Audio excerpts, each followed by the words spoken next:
मेरा मुर्शिद सोना, सोना सोना मेरा। कबीर साहब कहते गुरु होवे जीवन च सतगुर होवे तां ऐसा जेड़ा भरम निवारण भय हरण। भरम किहनूं किया जाता है? क्योंकि जे इंसान अपने जीवन नूं देखे तां अज अपने जीवन दे विच इंसान कई भरमां विच कई भुलेखिਆਂ विच फस के अपनी जिंदगी नूं गुजार रहा है। और जिन्ना ज्यादा ही इंसान भरमां च फसिया हुंदा है, भुलेखिਆਂ च फसिया हुंदा है, उन्ना दुख भी इंसान दे जीवन च ज्यादा हुंदे। बोलो हुंदे है कि नहीं? ये तो करके देख लो ना, कभी महसूस करके देखना कि एक इंसान देखिया है कि एक इंसान टाइम ते समय ते ग्रहां ते विश्वास करके वो देखदा ही रहंदा किहड़ा टाइम मेरे वास्ते चंगा होएगा, कदों ग्रहां दी दिशा मेरे वास्ते चंगी है, कदों ग्रहां दी दिशा मेरे वास्ते माड़ी है, तो ਉਹਦੇ इंतजार च बैठा बैठा अपना टाइम अपना समा खराब कर दिंदा है। तो कई हुंदे है वो कहंदे असीं ग्रहां दी परवाह की करनी, असीं नक्षत्रां दी परवाह की करनी, जिन्हां नक्षत्र बनाए है ग्रह बनाए है सानूं ਉਹਦੀ परवाह है, जे ਉਹ ਸਾਡੇ ਨਾਲ है तो कोई चीज़ साडा बुरा कर ही नहीं सकती। इसलिए वो टाइम नहीं गवांदा, वो अपने आने वाले हर पल नूं अपने मालिक दे विश्वास नाल और मेहनत नाल सफल बना लेंदा है। ये गल याद रखना हमेशा। इसलिए बहुत इंसान भरमां भुलेखिਆਂ च पै के ही अपने इस अनमोल जीवन नूं अपने इस अनमोल समय नूं नष्ट कर दिंदे और अपने जीवन नूं दुखां नाल भर लैंदे है। समझदे हो कि नहीं? और ये गल याद रखो, भरम की है, भुलेखे की है? भरम उन्हां चीज़ां नूं किया जाता है कि जिन्हां दा अस्तित्व दुनिया ते हुंदा नहीं पर असीं मन के बैठे हैं। समझदे हो कि नहीं? जिद्दां समझ लो कि एक कुर्सी लै लो, उदाहरण दे रहे हैं तुहानूं। हुण वो कुर्सी लै लो और उस कुर्सी उपर एक स्लिप ला दिओ कि कुर्सी बड़ी अशुभ है, एक कुर्सी बड़ी माड़ी है, जिहड़ा भी इत्ते बहिंदा उहदा नुकसान हुंदा है। हालांकि कुर्सी लक्कड़ दी है, उहनूं पता भी नहीं बेचारी नूं, कुर्सी नूं पता भी नहीं कि मैं अशुभ हां या शुभ हां, मेरे ते बैठण वाला कोई नुकसान भी होना या भला भी होना है, पर तुसीं लिख के ला दिओ पर्ची। हुण जरा गौर करना, अगर लिख के ला दिओ और दो चार बंदे भी वो गल नूं कहना शुरू कर देण भाई कुर्सी बड़ी अशुभ है, मेरे नाल तां माड़ा हो गया, मेरे नाल तां माड़ा हो गया, तो तुसीं देखोगे जिहनूं भी ये गल पता लगेगी ना ਉਹਦੇ मन च कुर्सी का डर बह जाएगा। उन्होंने कहना है भाई ये कुर्सी तो बच के रहना। बोलो इदां होएगा कि नहीं? जवाब देना जरा सानू सारिਆਂ ने, क्योंकि तुहानूं पहले ही किया है कि मज़ा फिर आंदा जदों नाल नाल तुसीं हामी भी भरी जाओ, यानी हुंगारा भी देई जाओ। समझदे हो कि नहीं? हुण अगर बंदे नूं पता लग जावे आ चीज़ अशुभ है, आ चीज़ माड़ी है, इत्ते बैठण नाल नुकसान होना है, इत्ते बैठण नाल कुछ बुरा होना है, तो बंदे दे मन च कुर्सी दा एक डर बह जाना है, एक भय बह जाना है कि लै भी बड़ी डर दी गल है, ये तो दूर ही रहना मैं। और हौली हौली बंदे कुर्सी नाल नफरत करनी शुरू कर देणगे, डरना शुरू कर देणगे। और कई तो इदां दे होणगे रात नूं सपने च भी कुर्सी आएगी कि राती मैं सपने च कुर्सी ते बह गया भाई हुण मेरा नुकसान ना हो जावे। ये भय इदां दी चीज़ है, ये भरम इदां दी चीज़ है, जरा समझना। अज दुनिया ते तुसीं देखो ये इदां दी चीज़ ही, इदां दे भरम ही इंसान अपने अंदर लैके बैठा है। समझदे हो कि नहीं? अज का समा तो बहुत बदल चुका है, पर पहले समय अंदर तो इदां दी चीज़ां बहुत ज़्यादा सी। इसलिए लोग छिक नूं माड़ा समझदे सी, बिल्ली नूं माड़ा समझदे सी, या तुसीं होर कई चीज़ां नूं देख सकते हो कि अज दे समय अंदर भी लोग पैंचकां नूं माड़ा समझदे है, और कई किसी चीज़ नूं लैके बहिंदे मंगलीक नूं लैके माड़ा समझदे है। सो इदां दे भरमां विच फस के अज इंसान अपनी जिंदगी नूं, अपने जीवन नूं, इहनूं इदां दी चीज़ नूं डराना बना दिता कि इंसान आप दुखी होकर बैठा है, हालांकि वो चीज़ां नूं कोई खबर भी है नहीं। जिद्दां दस्सिया कुर्सी नूं कोई खबर भी है नहीं। इसलिए कबीर साहब दसदे हैं कि सच्चा सतगुर वो हुंदा है जिहदे नाल जुड़ के साडे सारे भरम भुलेखे दूर हो जाते हैं, क्योंकि सतगुर सानू भरमां चों कढदा है, सतगुर सानू भुलेखिਆਂ चों कढदा है। इसलिए जे गुरु चरणां नाल जुड़ के भी साडे अंदरों भरम भुलेखे दूर ना होए तो फिर गुरु चरणां नाल जुड़न दा फायदा की है? समझदे हो कि नहीं? इसलिए जदों इंसान अंदरों देखता है, यानी मेहनत करके उस मंजिल ते जाके देखता है, तो फिर वो देखता है कि हर चीज परमात्मा की बनाई हुई है, और जिहड़ी चीज परमात्मा की बनाई हुई है इंसान वास्ते माड़ी कदी हो ही नहीं सकती। जरा गौर करना, क्योंकि जे दिन भी कहिए, त्योहार भी कहिए, ग्रह नक्षत्र भी कहिए, तो अपने आप नहीं बन गए।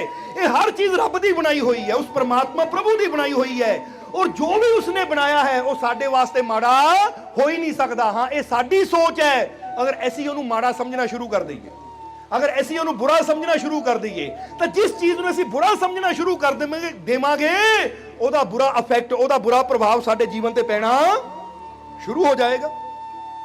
ਪਰ ਜੇ ਅਸੀਂ ਕਵਾਂਗੇ ਕਿ ਲੈ ਹਰ ਚੀਜ਼ ਮੇਰੇ ਮਾਲਕ ਦੀ ਬਣਾਈ ਹੋਈ ਹੈ, ਮੈਨੂੰ ਨਾ ਕਿਸੇ ਦਾ ਭੈ ਹੈ ਨਾ ਕੋਈ ਡਰ ਹੈ, ਕਿਉਂਕਿ ਮੇਰਾ ਰੱਬ ਜੋ ਵੀ ਕਰੇਗਾ ਮੇਰੇ ਵਾਸਤੇ ਅੱਛਾ ਹੀ ਕਰੇਗਾ। ਇਨਸਾਨ ਦੇ ਅੰਦਰੋਂ ਡਰ ਨਿਕਲ ਜਾਂਦੇ ਹੈ, ਇਨਸਾਨ ਦੇ ਅੰਦਰੋਂ ਭੈ ਨਿਕਲ ਜਾਂਦੇ ਹੈ, ਔਰ ਇਹੀ ਕੰਮ ਤਾਂ ਸੰਤਾਂ ਦਾ ਹੈ। ਤਾਂ ਹੀ ਕਬੀਰ ਸਾਹਿਬ ਕਹਿੰਦੇ ਹੈ, ਜਰਾ ਇੱਕ ਲਾਈਨ ਨੂੰ ਸਮਝਣਾ ਅੱਛੀ ਤਰ੍ਹਾਂ, ਕਿ ਭਰਮ ਨਿਵਾਰਨ ਭੈ ਹਰਨ ਦੂਰ ਕਰੇ ਸੰਦੇਹ।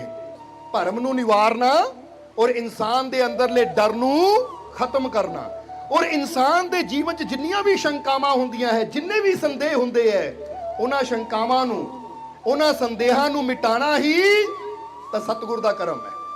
ਇਸ ਲਈ ਕਬੀਰ ਸਾਹਿਬ ਕਹਿੰਦੇ ਭਰਮ ਨਿਵਾਰਨ ਭੈ ਹਰਨ दूर करे संदेह खोले गठिया ज्ञान की सो सतगुर कर ले। ਹੁਣ ਜਰਾ ਧਿਆਨ ਦੇਣਾ ਤੇ ਲਾਸਟ ਲਾਈਨ ਵਿੱਚ ਕੀ ਕਹਿੰਦੇ ਆ, ਖੋਲੇ ਗਠੀਆ ਗਿਆਨ ਕੀ, ਕਿਉਂਕਿ ਤੁਹਾਡੇ ਸਾਰਿਆਂ ਦੇ ਅੰਦਰ ਗਿਆਨ ਦੀ ਗਠੜੀ ਹੈ। ਇਹ ਗੱਲ ਯਾਦ ਰੱਖਣਾ, ਕੀ ਹੈ ਤੁਹਾਡੇ ਸਾਰਿਆਂ ਦੇ ਅੰਦਰ? ਗਿਆਨ ਦੀ ਗਠੜੀ ਹੈ ਤੁਹਾਡੇ ਸਾਰਿਆਂ ਦੇ ਅੰਦਰ, ਖੁਸ਼ੀਆਂ ਦਾ ਭੰਡਾਰ ਹੈ ਤੁਹਾਡੇ ਸਾਰਿਆਂ ਦੇ ਅੰਦਰ। ਜਿੱਦਾਂ ਇਹ ਭੀਖਾ ਜੀ ਬਾਰੇ ਦੱਸੀਦਾ ਹੈ कि संत भीखा जी ने भी किया है कि भीखा भूखा कोई नहीं सबकी गठड़ी लाल गिरहा खोल न सके ही तांते भय कंगाल। संत भीखा जी भी ये गल दी गवाही दिंदे है, वो कहते इत्थे कोई भी भुखा नहीं है, कोई भी गरीब नहीं है, भीखा भूखा कोई नहीं, सबकी गठड़ी लाल, कि सारियां दी गठड़ी विच लाल छुपिया होया है। लाल एक बहुत कीमती रतन हुंदा है, इसलिए वो दसदे है कि गिरहा यानी गठ जिन्हों खुलनी नहीं आती ਉਹੀ कंगाल है, ਉਹੀ दुखी है।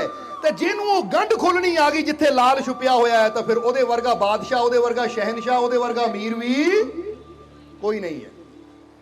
ਜਰਾ ਸਮਝਣਾ। ਇਸ ਲਈ ਹੁਣ ਆਪਣੇ ਤੇ ਗੱਲ ਲਿਆਈਏ, ਯਾਨੀ ਤੁਹਾਡੀ ਗੱਲ ਕਰ ਰਹੇ ਹਾਂ ਅਸੀਂ, ਕਿ ਤੁਹਾਡੇ ਸਭ ਦੇ ਅੰਦਰੋਂ ਗਿਆਨ ਦੀ ਗਠੜੀ ਹੈ, ਉਹ ਖੁਸ਼ੀਆਂ ਦੀ ਗਠੜੀ ਹੈ, ਉਹ ਆਨੰਦ ਦੀ ਗਠੜੀ ਹੈ, ਪਰ ਉਹਦੀ ਗੰਢ ਖੋਲਣੀ ਇਨਸਾਨ ਨੂੰ ਨਹੀਂ ਆਉਂਦੀ। ਅਗਰ ਕਿਤੇ ਗੰਢ ਖੋਲਣੀ ਆ ਜਾਵੇ ਨਾ ਤਾਂ ਫਿਰ ਇਨਸਾਨ ਨੂੰ ਜੀਵਨ 'ਚ ਕੋਈ ਕਮੀ ਨਾ ਰਵੇ। ਔਰ ਗੰਢ ਖੋਲਣ ਵਾਸਤੇ ਸਭ ਤੋਂ ਪਹਿਲਾਂ ਇਹ ਵਿਸ਼ਵਾਸ ਕਰਨਾ ਪੈਣਾ ਕਿ ਵਾਕਿਆ ਹੀ ਮੇਰੇ ਅੰਦਰ ਉਹ ਮਾਲਕ ਦੀ ਕਿਰਪਾ ਹੈ, ਉਹਦੀ ਰਹਿਮਤ ਹੈ। ਬੋਲੋ ਸਮਝਦੇ ਹੋ ਕਿ ਨਹੀਂ? ਇੱਥੇ ਬਹੁਤ ਇਨਸਾਨ ਐਸੇ ਹੈ ਕਿ ਅਸੀਂ ਦੇਖਦੇ ਹਾਂ ਜਿਹੜੇ ਆਪਣੇ ਆਪ ਨੂੰ ਅਨਕੰਪਲੀਟ ਮੰਨਦੇ ਆ, ਕਿ ਮੈਂ ਤਾਂ ਅਧੂਰਾ ਆ, ਮੇਰੇ ਅੰਦਰ ਆਹ ਕਮੀ ਹੈ, ਮੇਰੇ ਅੰਦਰ ਉਹ ਕਮੀ ਹੈ। ਮੰਨਦੇ ਆ ਕਿ ਨਹੀਂ? ਤੁਸੀਂ ਤਾਂ ਨਹੀਂ ਮੰਨਦੇ ਇਦਾਂ? जरा हुण गौर करना, एक सवाल का जवाब देना। तुसी बिल्ली नूं देखदे हो कि लगदा है कि बिल्ली अनकंप्लीट है कि बिल्ली जे कोई कमी है? नहीं, ये कहंदे बिल्ली रब ने पूर्ण बनाई है। कुत्ते नूं देखदे आ तां लगदा उहदे अंदर कोई कमी है, जो चाहिदा है वो रब ने कंप्लीट बनाया है। एक पेड़ नूं देखदे आ तां जो उस पेड़ दे वास्ते जरूरी है रब ने उहनूं कंप्लीट बनाया है। इस लई घोड़े नूं देख लो, हाथी नूं देख लो, शेर नूं देख लो, चंद सूरज सितारियां नूं देख लो, सूरज नूं देख के लगदा कोई कमी है इहदे अंदर? जो चाहिदा है वो रब ने कंप्लीट बनाया है। तां ही तां जरा गौर करना, न्यूटन ने ये गल कही है, वो कहंदे मैं हैरान हुंदा कि हर चीज कुदरत च जो भी ब्रह्मंड दे अंदर वो बिल्कुल सही जगह है, ना एक इंच अगे है ना एक इंच पिछे है। जिन्नी सानू जरूरत है कुदरत ने हर चीज नूं पहले ही परफेक्टली बनाया होया है। क्योंकि जे सूरज दे धरती थोड़ा भी नेड़े हो जाती तो बंदे ने सड़ के ही मर जाना सी, इन्नी गर्मी हो जानी सी। ਤਾਂ ਜੇ ਥੋੜਾ ਦੂਰ ਹੋ ਜਾਂਦੀ ਤਾਂ ਇੰਨੀ ਸਰਦੀ ਹੋ ਜਾਣੀ ਸੀ ਕਿ ਬੰਦੇ ਦਾ ਜੀਣਾ ਹੀ ਔਖਾ ਹੋ ਜਾਣਾ ਸੀ। ਉਹ ਕਹਿੰਦੇ ਮੈਂ ਹੈਰਾਨ ਆ, ਐਡੇ ਵੱਡੇ ਸਾਇੰਟਿਸਟ ਨੇ ਕਿਹਾ ਹੈ ਕਿ ਹਰ ਚੀਜ਼ ਕੁਦਰਤ ਨੇ ਪਰਫੈਕਟ ਬਣਾਈ ਹੋਈ ਹੈ, ਕਿਤੇ ਕੋਈ ਕਮੀ ਨਹੀਂ ਹੈ। ਇਸ ਲਈ ਤੁਹਾਨੂੰ ਪੁੱਛ ਰਹੇ ਹਾਂ ਅਸੀਂ, ਤੁਸੀਂ ਜਵਾਬ ਦੇਣਾ। ਜਦੋਂ ਹੁਣ ਕੀ ਪੁੱਛਿਆ ਅਸੀਂ ਕਿ ਬਿੱਲੀ ਨੂੰ ਦੇਖ ਕੇ, ਘੋੜੇ ਨੂੰ ਦੇਖ ਕੇ, ਹਾਥੀ ਨੂੰ ਦੇਖ ਕੇ, ਸੂਰਜ ਚੰਦ ਸਿਤਾਰਿਆਂ ਨੂੰ ਦੇਖ ਕੇ ਲੱਗਦਾ ਹੈ ਕੋਈ ਚੀਜ਼ ਅਨਕੰਪਲੀਟ ਹੈ? ਲੱਗਦਾ ਨਾ ਪੂਰੀ ਪਰਫੈਕਟ ਹੈ। हर चीज ਨੂੰ ਅਸੀਂ ਦੇਖਦੇ ਹਾਂ, ਚਾਹੇ ਪੇੜ ਨੂੰ ਦੇਖ ਲਈਏ, ਪੌਦੇ ਨੂੰ ਦੇਖ ਲਈਏ। ਇੱਕ ਸੇਬ ਨੂੰ ਹੱਥ 'ਚ ਲੈ ਕੇ ਬੰਦਾ ਖਾਂਦਾ, ਕਹਿੰਦਾ ਬੜਾ ਸਵਾਦਿਸ਼ਟ ਹੈ, ਬੜਾ ਮਿੱਠਾ ਹੈ। ਇੱਕ ਫਰੂਟ ਨੂੰ ਵੀ ਅਸੀਂ ਕਹਿ ਨਹੀਂ ਸਕਦੇ ਕਿ ਰੱਬ ਨੇ ਇਹਨੂੰ ਅਨਕੰਪਲੀਟ ਬਣਾਇਆ ਸੀ, ਉਹਨੂੰ ਵੀ ਕਹਿੰਦੇ ਪੂਰਾ ਕੰਪਲੀਟ ਹੈ। ਹੁਣ ਹਰ ਚੀਜ਼ ਨੂੰ ਅਸੀਂ ਕੰਪਲੀਟ ਮੰਨਦੇ ਹਾਂ, ਪਰ ਜਦੋਂ ਗੱਲ ਬੰਦੇ ਦੀ ਆਉਂਦੀ ਹੈ, ਇਨਸਾਨੀਅਤ ਦੀ ਆਉਂਦੀ ਹੈ, ਤੇ ਅਸੀਂ ਕਹਿੰਦੇ ਇਹਦੇ ਅੰਦਰ ਆਹ ਕਮੀ ਹੈ, ਇਹਦੇ ਅੰਦਰ ਉਹ ਕਮੀ ਹੈ। ਜਾਂ ਬੰਦਾ ਆਪਣੇ ਆਪ ਨੂੰ ਮੰਨਣਾ ਸ਼ੁਰੂ ਕਰ ਦਿੰਦਾ ਮੇਰੇ ਅੰਦਰ ਆਹ ਕਮੀ ਹੈ, ਮੇਰੇ ਅੰਦਰ ਉਹ ਕਮੀ ਹੈ। ਉਹ ਕਮਾਲ ਦੀ ਗੱਲ ਹੈ, ਜਿਹੜਾ ਰੱਬ ਕੁੱਤੇ ਨੂੰ, ਬਿੱਲੀ ਨੂੰ ਪੂਰਾ ਬਣਾਉਂਦਾ, ਉਹ ਇਨਸਾਨ ਨੂੰ ਅਧੂਰਾ ਕਿੱਦਾਂ ਬਣਾਏਗਾ? ਔਰਤ ਹੋਵੇ ਚਾਹੇ ਮਰਦ ਹੋਵੇ, ਬੁੜਾ ਹੋਵੇ ਚਾਹੇ ਬੱਚਾ ਹੋਵੇ, ਉਹ ਜਿਹੜਾ ਪਰਮਾਤਮਾ ਇੱਕ ਫਰੂਟ ਤੱਕ ਨੂੰ ਕੰਪਲੀਟ ਕਰਦਾ ਹੈ, ਜਰਾ ਸੋਚੋ ਤੁਹਾਨੂੰ ਕਿਦਾਂ ਅਨਕੰਪਲੀਟ ਛੱਡੇਗਾ? ਇਸ ਲਈ ਪਹਿਲੀ ਗੱਲ ਇਹ ਮੰਨਣਾ ਬੰਦ ਕਰੋ ਕਿ ਮੇਰੇ ਅੰਦਰ ਕਮੀਆਂ ਹੈ, ਕਿਉਂਕਿ ਜੇ ਅਸੀਂ ਕਮੀਆਂ ਮੰਨਦੇ ਜਾਵਾਂਗੇ ਨਾ ਤਾਂ ਫਿਰ ਅਸੀਂ ਕਮੀਆਂ ਨਾਲ ਹੀ ਭਰੇ ਰਵਾਂਗੇ। ਮਹਾਤਮਾ ਬੁੱਧ ਨੇ ਵੀ ਕਿਹਾ ਹੈ ਕਿ ਦੁਨੀਆ ਉਦਾਂ ਦੀ ਤੇਰੇ ਵਾਸਤੇ ਹੋ ਜਾਂਦੀ ਹੈ ਜਿੱਦਾਂ ਦੀ ਤੇਰੀ ਸੋਚ ਹੁੰਦੀ ਹੈ। ਸਮਝਦੇ ਹੋ ਕਿ ਨਹੀਂ? ਜਿੱਦਾਂ ਅਸੀਂ ਕਈ ਵਾਰ ਸਵਾਲ ਪੁੱਛੀਦਾ, ਇੱਥੇ ਹੀ ਪੁੱਛਾਂਗੇ ਕਿ ਦੁਨੀਆ ਅੱਛੀ ਹੈ ਜਾਂ ਬੁਰੀ? ਜਵਾਬ ਦਿਓ। ਇਹ ਦੁਨੀਆ ਤੇ ਦੁੱਖ ਜ਼ਿਆਦਾ ਜਾਂ ਸੁੱਖ ਜ਼ਿਆਦਾ ਹੈ? ਦੁਨੀਆ ਤੇ ਖੁਸ਼ੀ ਜ਼ਿਆਦਾ ਜਾਂ ਗਮੀ ਜ਼ਿਆਦਾ ਹੈ? ਜਵਾਬ ਦਿਓ। ਆਵਾਜ਼ ਘੱਟ ਆ ਰਹੀ ਹੈ, ਕੀ ਗੱਲ? ਚਲੋ ਦੁਬਾਰਾ ਪੁੱਛਦੇ ਆ ਫਿਰ, ਇਹ ਦੁਨੀਆ ਅੱਛੀ ਹੈ ਜਾਂ ਬੁਰੀ? ਕਿਹੜੇ ਕਿਹੜੇ ਜਿਹੜੇ ਅੱਛੀ ਕਹਿੰਦੇ ਵੇ ਅੱਛੀ ਦੁਨੀਆ ਹੈ? ਅੱਛਾ ਹੁਣ ਥੱਲੇ ਕਰੋ, ਜਿਹੜੇ ਹੁਣ ਕਿਹੜਾ ਕਿਹੜਾ ਜਿਹੜਾ ਕਹਿੰਦਾ ਦੁਨੀਆ ਬੁਰੀ ਹੈ? ਕੋਈ ਹੈ? ਕੋਈ ਹੈ ਜਿਹੜੇ ਵਾਸਤੇ ਲੱਗਦਾ ਦੁਨੀਆ ਬੁਰੀ ਹੈ?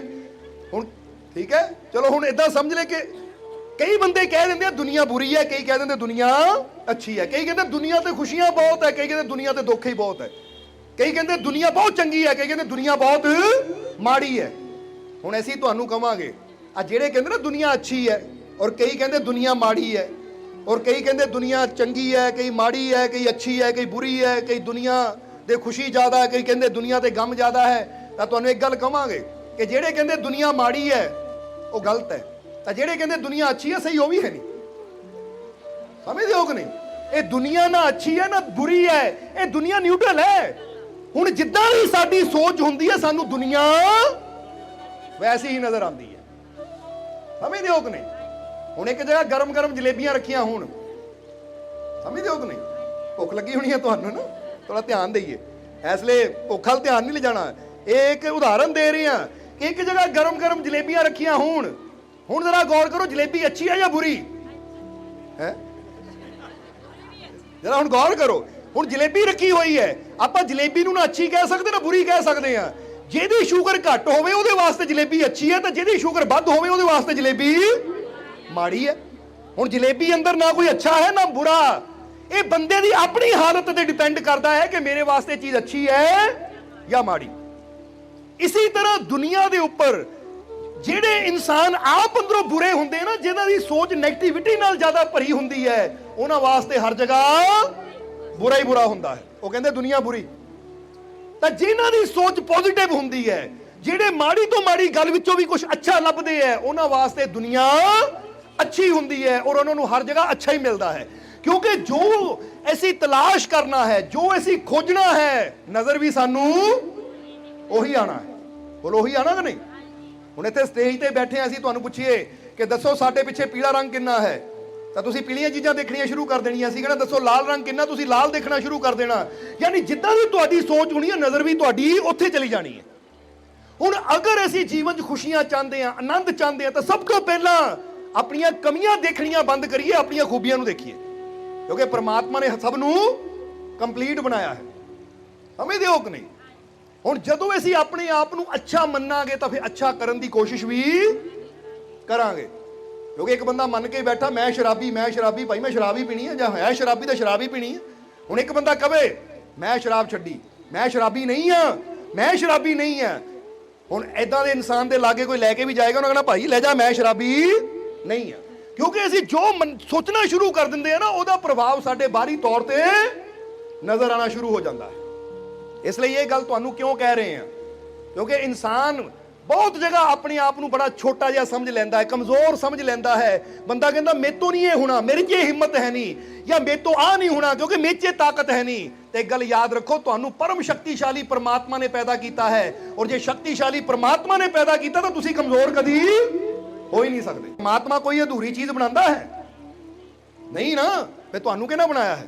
ਜਾਂ ਤਾਂ ਤੁਸੀਂ ਮੰਨੋ ਕਿ ਮੈਨੂੰ ਰੱਬ ਨੇ ਨਹੀਂ ਬਣਾਇਆ, ਮੈਂ ਆਪਣੇ ਆਪ ਨੂੰ ਆਪ ਬਣਾਇਆ ਹੈ।